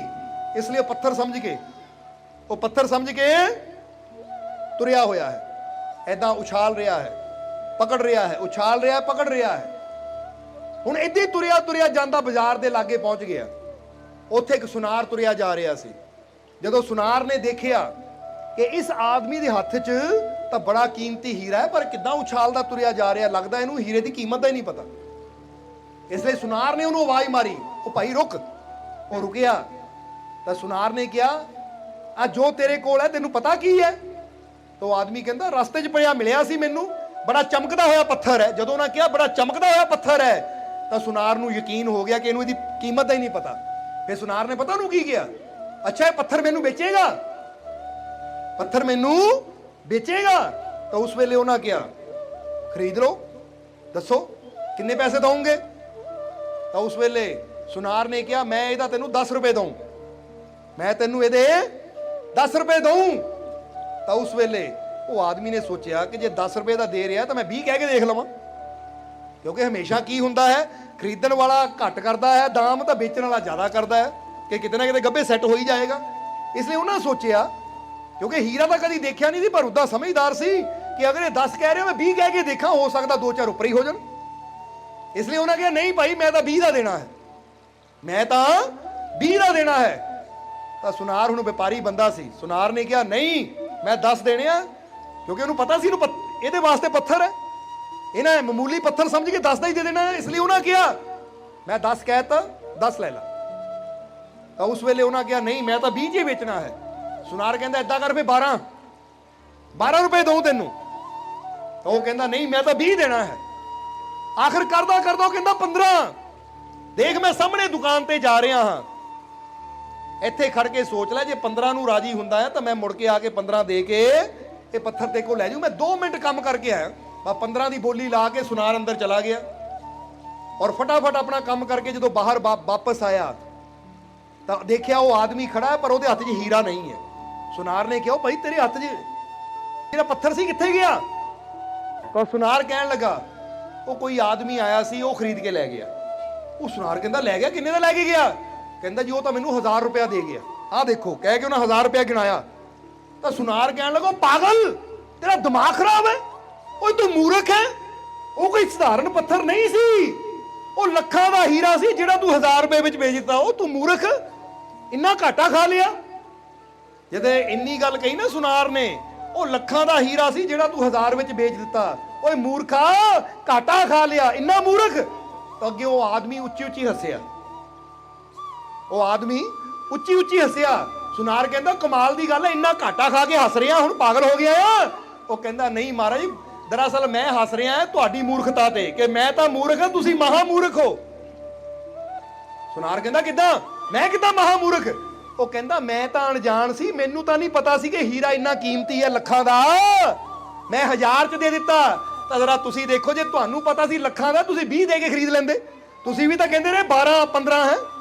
ਅਸਲੀ ਮੂਰਖ ਕੌਣ ਹੋਇਆ?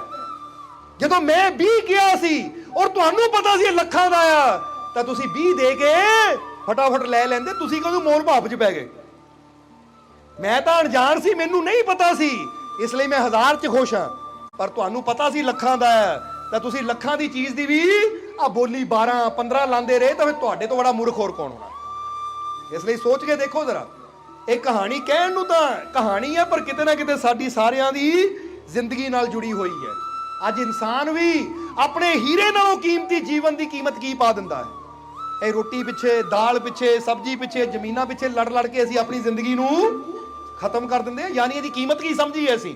ਇਹ ਅਨਮੋਲ ਜੀਵਨ ਹੀਰੇ ਵਰਗਾ, ਅਸੀਂ ਇਹਦੀ ਕੀਮਤ ਨੂੰ ਜਾਣਨ ਦੀ ਬਜਾਏ, ਇਹਦੀ ਕੀਮਤ ਨੂੰ ਪਹਿਚਾਨਣ ਦੀ ਬਜਾਏ, ਇਹਦੇ ਅੰਦਰ ਛੁਪੇ ਹੋਏ ਆਨੰਦ ਨੂੰ ਪ੍ਰਾਪਤ ਕਰਨ ਦੀ ਬਜਾਏ ਅਸੀਂ ਨੂੰ ਗਵਾ ਕਿੱਥੇ ਰਹੇ ਹਾਂ? ਨਸ਼ਿਆਂ 'ਚ, ਬੁਰਾਈਆਂ 'ਚ, ਮਾੜੇ ਕੰਮਾਂ 'ਚ, ਔਰ ਬਰਬਾਦ ਕਰ ਦਿੰਦੇ ਹਾਂ ਅਸੀਂ।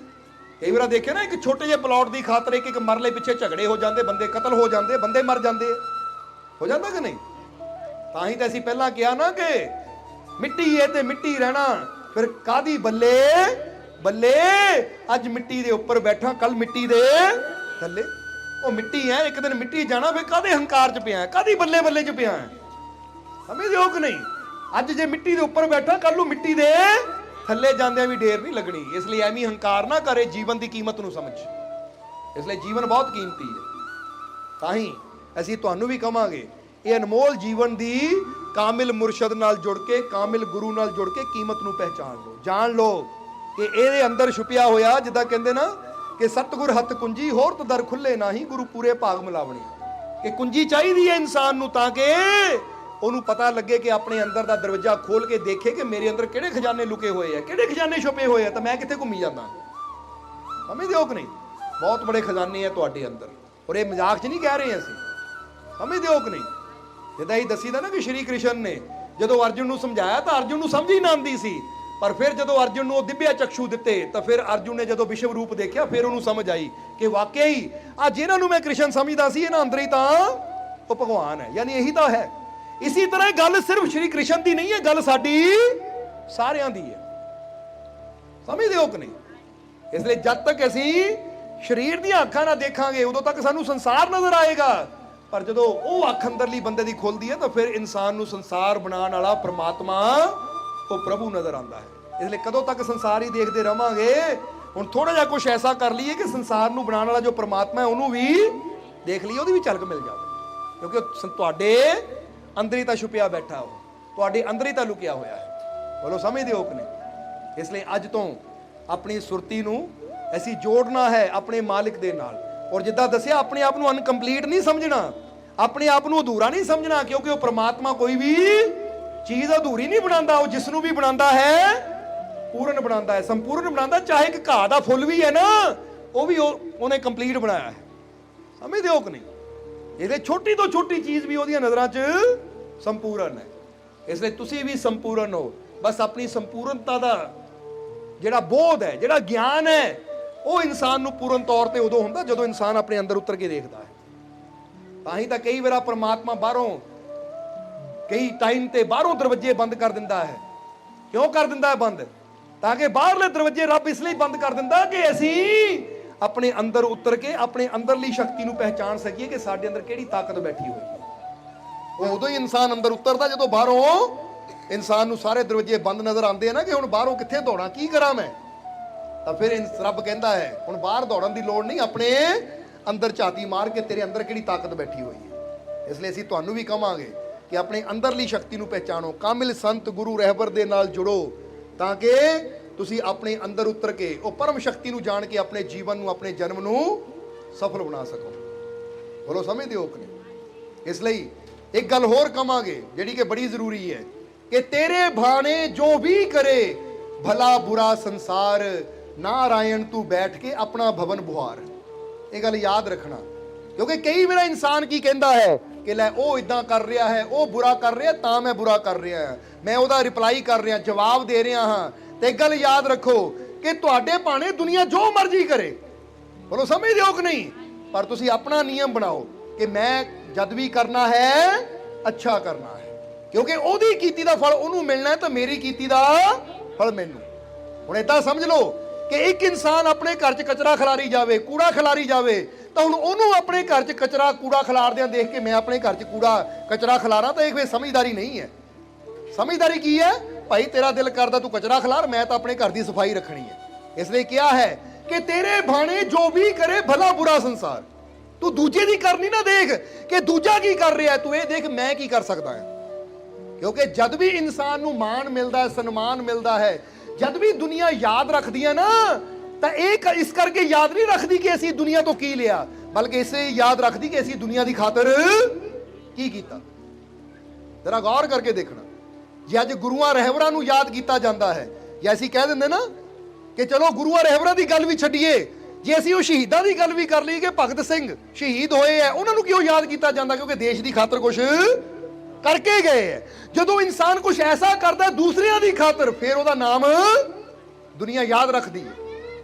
ਇਸ ਲਈ ਬੰਦਾ ਕਹਿੰਦਾ ਇਹ ਦੁਨੀਆ ਨੇ ਮੇਰੀ ਖਾਤਰ ਕੀ ਕੀਤਾ, ਉਹ ਫਲਾਨੀ ਚੀਜ਼ ਨੇ ਮੇਰੀ ਖਾਤਰ ਕੀ ਕੀਤਾ, ਉਹਨਾਂ ਮੇਰੀ ਖਾਤਰ ਕੀ ਕੀਤਾ। ਉਹ ਇਹ ਨਾ ਦੇਖੋ ਦੂਜਾ ਮੇਰੀ ਖਾਤਰ ਕੀ ਕਰ ਰਿਹਾ, ਬਲਕਿ ਇਹ ਦੇਖੋ ਕਿ ਮੈਂ ਕੀ ਉਹਦੀ ਖਾਤਰ ਕਰ ਸਕਦਾ, ਮੈਂ ਅੱਛਾ ਕੀ ਕਰ ਸਕਦਾ।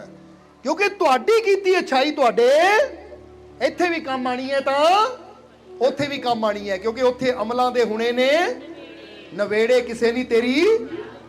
ਇਸ ਲਈ ਸੋਚੋ ਜ਼ਰਾ, ਇਸ ਸ਼ਲੋਕ ਅੰਦਰ ਇਹੀ ਚੀਜ਼ ਦੱਸੀ ਗਈ ਹੈ ਕਿ ਤੇਰੇ ਭਾਣੇ ਜੋ ਵੀ ਕਰੇ ਭਲਾ ਬੁਰਾ ਸੰਸਾਰ, ਕਿ ਦੂਜਾ ਭਲਾ ਕਰੇ ਦੂਜਾ ਬੁਰਾ ਕਰੇ, ਉਹ ਉਹਦੀ ਕਰਨੀ ਹੈ। ਨਾਰਾਇਣ ਤੂੰ ਬੈਠ ਕੇ ਆਪਣਾ ਭਵਨ ਬੁਹਾਰ। ਭਵਨ ਕਹਿੰਦੇ ਘਰ ਨੂੰ, ਬੁਹਾਰੀ ਦਾ ਮਤਲਬ ਹੁੰਦਾ ਝਾੜੂ ਲਾ। ਤੂੰ ਆਪਣੀ ਕਰਨੀ ਨੂੰ ਦੇਖ ਕਿ ਤੇਰੇ ਅੰਦਰ ਜਿਹੜੀਆਂ ਕਮੀਆਂ, ਮੈਂ ਇਹਨਾਂ ਨੂੰ ਸਾਫ਼ ਕਰਾਂ। ਦੂਜਾ ਕੀ ਕਰਦਾ ਮੈਨੂੰ ਉਹਦੇ ਨਾਲ ਕੋਈ ਮਤਲਬ ਨਹੀਂ। ਮੈਂ ਆਪਣੇ ਘਰ ਨੂੰ ਸਾਫ਼ ਰੱਖਣਾ ਹੈ, ਮੈਂ ਆਪਣੀ ਕਰਨੀ ਨੂੰ ਸਾਫ਼ ਰੱਖਣਾ ਹੈ, ਕਿਉਂਕਿ ਜਦ ਵੀ ਮੈਨੂੰ ਫਲ ਮਿਲਣਾ ਮੇਰੀ ਆਪਣੀ ਕਰਨੀ ਦਾ ਮਿਲਣਾ ਹੈ। ਜਦੋਂ ਮੈਂ ਕਿਸੇ ਨਾਲ ਅੱਛਾ ਕਰਦਾ ਆ ਤਾਂ ਦੁਨੀਆ ਮੰਨੇ ਨਾ ਮੰਨੇ, ਦੁਨੀਆ ਜਾਣੇ ਨਾ ਜਾਣੇ, ਪਰ ਇੱਕ ਤਾਕਤ ਹੈ ਜੋ ਜਾਣ ਵੀ ਰਹੀ ਹੈ, ਦੇਖ ਵੀ ਰਹੀ ਹੈ ਕਿ ਬੰਦਾ ਅੱਛਾ ਕਰ ਰਿਹਾ ਹੈ, ਤਾਂ ਜਿੰਨੇ ਵੀ ਫਲ ਹੈ ਨਾ ਇਹ ਉਹਦੀ ਤਰਫੋਂ ਮਿਲਣੇ ਆ, ਬੰਦੇ ਦੀ ਤਰਫੋਂ ਨਹੀਂ। ਇਹ ਗੱਲ ਹਮੇਸ਼ਾ ਯਾਦ ਰੱਖੋ। ਸਮਝ ਆ ਰਹੀ ਕਿ ਨਹੀਂ? ਤਾਂ ਹੀ ਤਾਂ ਨਿਊਟਨ ਦਾ ਤੀਸਰਾ ਨਿਯਮ, ਜਿਹੜੇ ਇੱਥੇ ਬੱਚੇ ਸਾਇੰਸ ਨਾਲ ਜੁੜੇ ਹੋਏ ਬੈਠੇ ਹੈ, ਉਹਨਾਂ ਨੂੰ ਪਤਾ ਹੋਏਗਾ ਕਿ ਨਿਊਟਨ ਦਾ ਤੀਸਰਾ ਨਿਯਮ ਕੀ ਹੈ, ਕਿ ਹਰ ਕਿਰਿਆ ਦੀ ਪ੍ਰਤੀਕਿਰਿਆ ਹੁੰਦੀ ਹੈ। ਇਹਦਾ ਮਤਲਬ ਕੀ ਹੈ? ਜੈਸਾ ਅਸੀਂ ਕਰਨਾ ਹੈ ਵੈਸਾ ਸਾਡੇ ਵੱਲ ਰਿਟਰਨ ਹੋ ਕੇ ਆਣਾ ਹੀ ਹੈ। ਜੋ ਵੀ ਅਸੀਂ ਕੰਮ ਕਰਦੇ ਆ ਉਹ ਕਹਿੰਦੇ ਬੰਦਾ ਕਰੇ ਨਾ ਕਰੇ, ਯਾਨੀ ਉਹਦਾ ਰਿਜ਼ਲਟ ਦੇਵੇ ਨਾ ਦੇਵੇ, ਇਹ ਕੁਦਰਤ ਦਾ ਨਿਯਮ ਹੈ ਕਿ ਜੋ ਵੀ ਅਸੀਂ ਕਰਨਾ ਆ ਉਹ ਸਾਡੇ ਵੱਲ ਆਣਾ ਹੀ ਹੈ। ਇਸ ਲਈ ਦੂਸਰਾ ਬੁਰਾ ਕਰੇਗਾ, ਬੁਰੀ ਸੋਚ ਰੱਖੇਗਾ ਤਾਂ ਉਹਦੇ ਵੱਲ ਬੁਰਾ ਹੀ ਆਏਗਾ।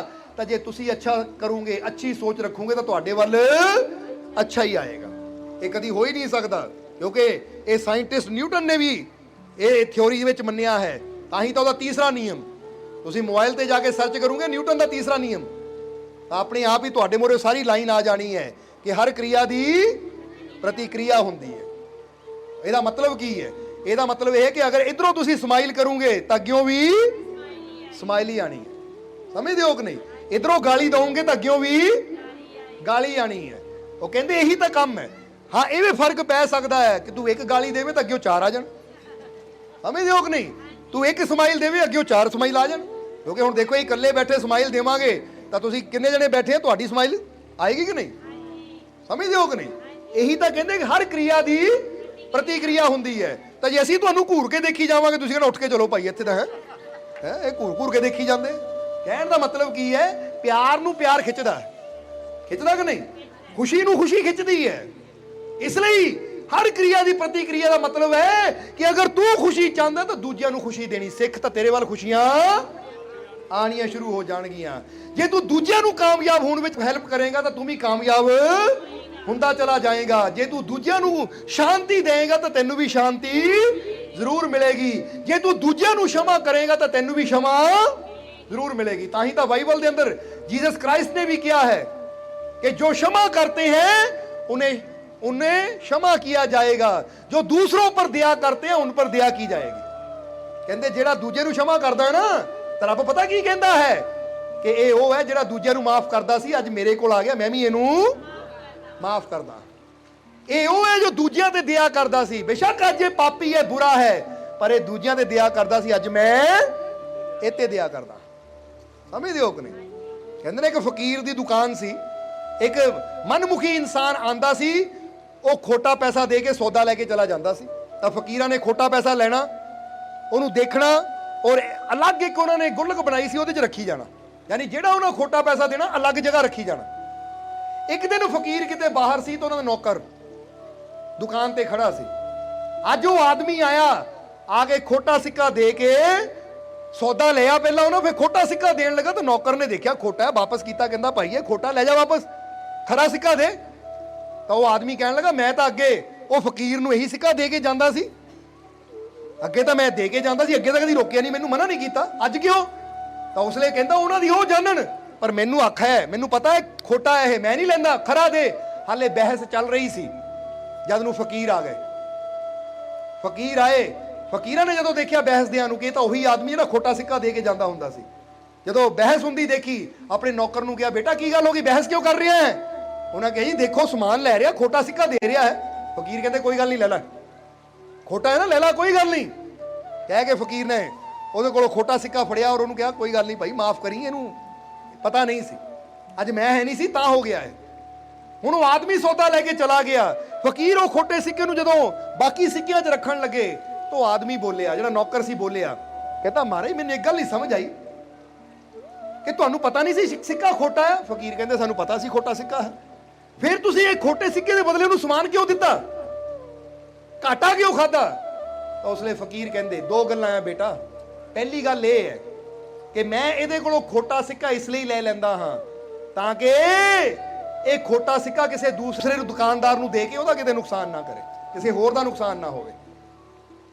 ਜਰਾ ਸਮਝਣਾ ਇਹਦੀ ਵੀ ਇਹਨੂੰ ਕੀ ਕਹਿ ਸਕਦੇ ਕਿ ਇਦਾਂ ਦੀ ਭਾਵਨਾ ਕਿਸੇ ਦੂਜੇ ਦਾ ਨੁਕਸਾਨ ਨਾ ਹੋਵੇ। ਔਰ ਫਕੀਰ ਕਹਿੰਦੇ ਦੂਜਾ ਕਾਰਨ ਇਹ ਹੈ, ਖੋਟਾ ਸਿੱਕਾ ਮੈਂ ਇਸ ਲਈ ਲੈ ਲੈਂਦਾ ਹਾਂ ਕਿ ਕੱਲ ਨੂੰ ਮੈਂ ਮਰ ਕੇ ਰੱਬ ਦੇ ਘਰ ਜਾਣਾ ਹੈ। ਜਦੋਂ ਮੈਂ ਰੱਬ ਦੇ ਘਰ ਜਾਊਂਗਾ ਨਾ, ਤਾਂ ਜੇ ਰੱਬ ਉੱਥੇ ਕਹੇਗਾ ਕਿ ਤੇਰੇ ਅੰਦਰ ਆਹ ਕਮੀਆਂ ਹੈ, ਤੇਰੇ ਅੰਦਰ ਆਹ ਖੋਟ ਹੈ, ਤੇਰੇ ਅੰਦਰ ਆਹ ਖੋਟ ਹੈ, ਆਹ ਕਮੀ ਹੈ, ਤਾਂ ਮੈਂ ਵੀ ਰੱਬ ਨੂੰ ਕਹੂੰਗਾ, ਹੇ ਰੱਬਾ, ਜਦ ਮੈਂ ਉਸ ਇਨਸਾਨ ਦਾ ਖੋਟਾ ਸਿੱਕਾ ਕਬੂਲ ਕਰ ਸਕਦਾ ਹਾਂ, ਆਪਣੇ ਕੋਲ ਰੱਖ ਸਕਦਾ, ਤਾਂ ਕੀ ਤੂੰ ਰੱਬ ਹੋ ਕੇ ਮੇਰੇ ਖੋਟ ਕਬੂਲ ਕਰਕੇ ਮੈਨੂੰ ਨਹੀਂ ਆਪਣੇ ਕੋਲ ਰੱਖ ਸਕਦਾ?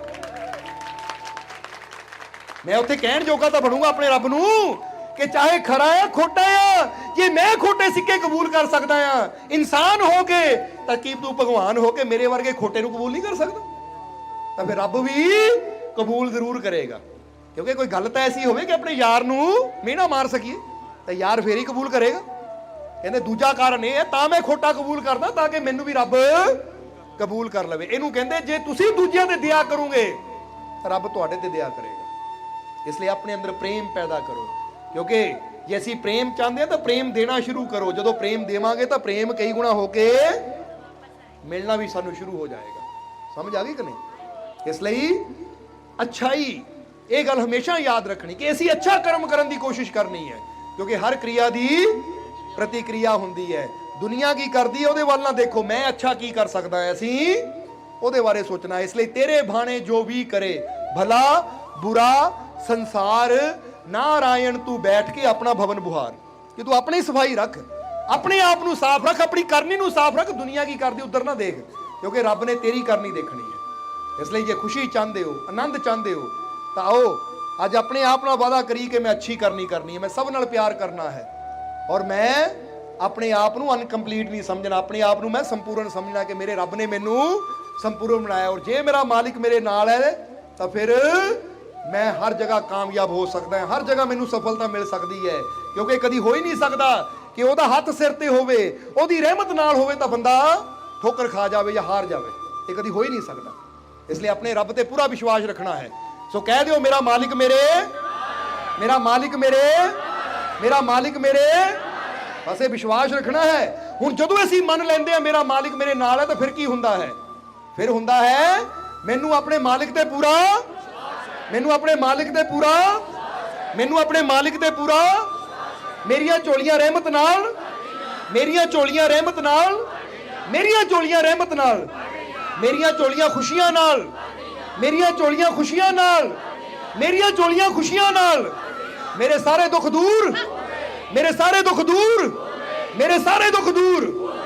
ਬਸ ਫੇ ਸਮਝ ਲਓ, ਜਿਹਦੇ ਨਾਲ ਉਹ ਮਾਲਿਕ ਹੈ ਨਾ, ਉਹਦੀਆਂ ਝੋਲੀਆਂ ਖੁਸ਼ੀਆਂ ਨਾਲ, ਰਹਿਮਤਾਂ ਨਾਲ ਭਰ ਜਾਂਦੀਆਂ, ਔਰ ਉਹਦੇ ਜੀਵਨ ਦੇ ਸਾਰੇ ਦੁੱਖ ਦੂਰ ਵੀ ਹੋ ਜਾਂਦੇ ਹੈ। ਇਸ ਲਈ ਵਿਸ਼ਵਾਸ ਰੱਖਣਾ ਹੈ ਤੁਸੀਂ, ਬਸ ਇਹ ਯਕੀਨ ਰੱਖਣਾ ਹੈ। ਗੱਲ ਸਿਰਫ ਜ਼ੁਬਾਨ ਤੋਂ ਨਹੀਂ ਕਹਿਣੀ, ਇੱਥੋਂ ਮੰਨ ਕੇ ਚੱਲਣਾ ਹੈ। ਹੁਣ ਪੰਡਾਲ 'ਚ ਉੱਠ ਕੇ ਜਾਣਾ ਨਾ, ਤਾਂ ਹਰ ਕਦਮ ਤੇ ਇਸ ਵਿਸ਼ਵਾਸ ਨਾਲ ਕਦਮ ਉਠਾਣਾ ਹੈ ਕਿ ਮੇਰਾ ਮਾਲਿਕ ਹਰ ਕਦਮ ਤੇ ਮੇਰੇ, ਔਰ ਜਦੋਂ ਉਹਦੇ ਵਿਸ਼ਵਾਸ ਨਾਲ ਕੋਈ ਵੀ ਕਦਮ ਉਠਾਵਾਂਗੇ, ਉਹ ਕਦਮ ਸਾਨੂੰ ਕਾਮਯਾਬੀ, ਸਫਲਤਾ, ਖੁਸ਼ੀਆਂ ਵੱਲ ਲੈ ਕੇ ਜਾਏਗਾ।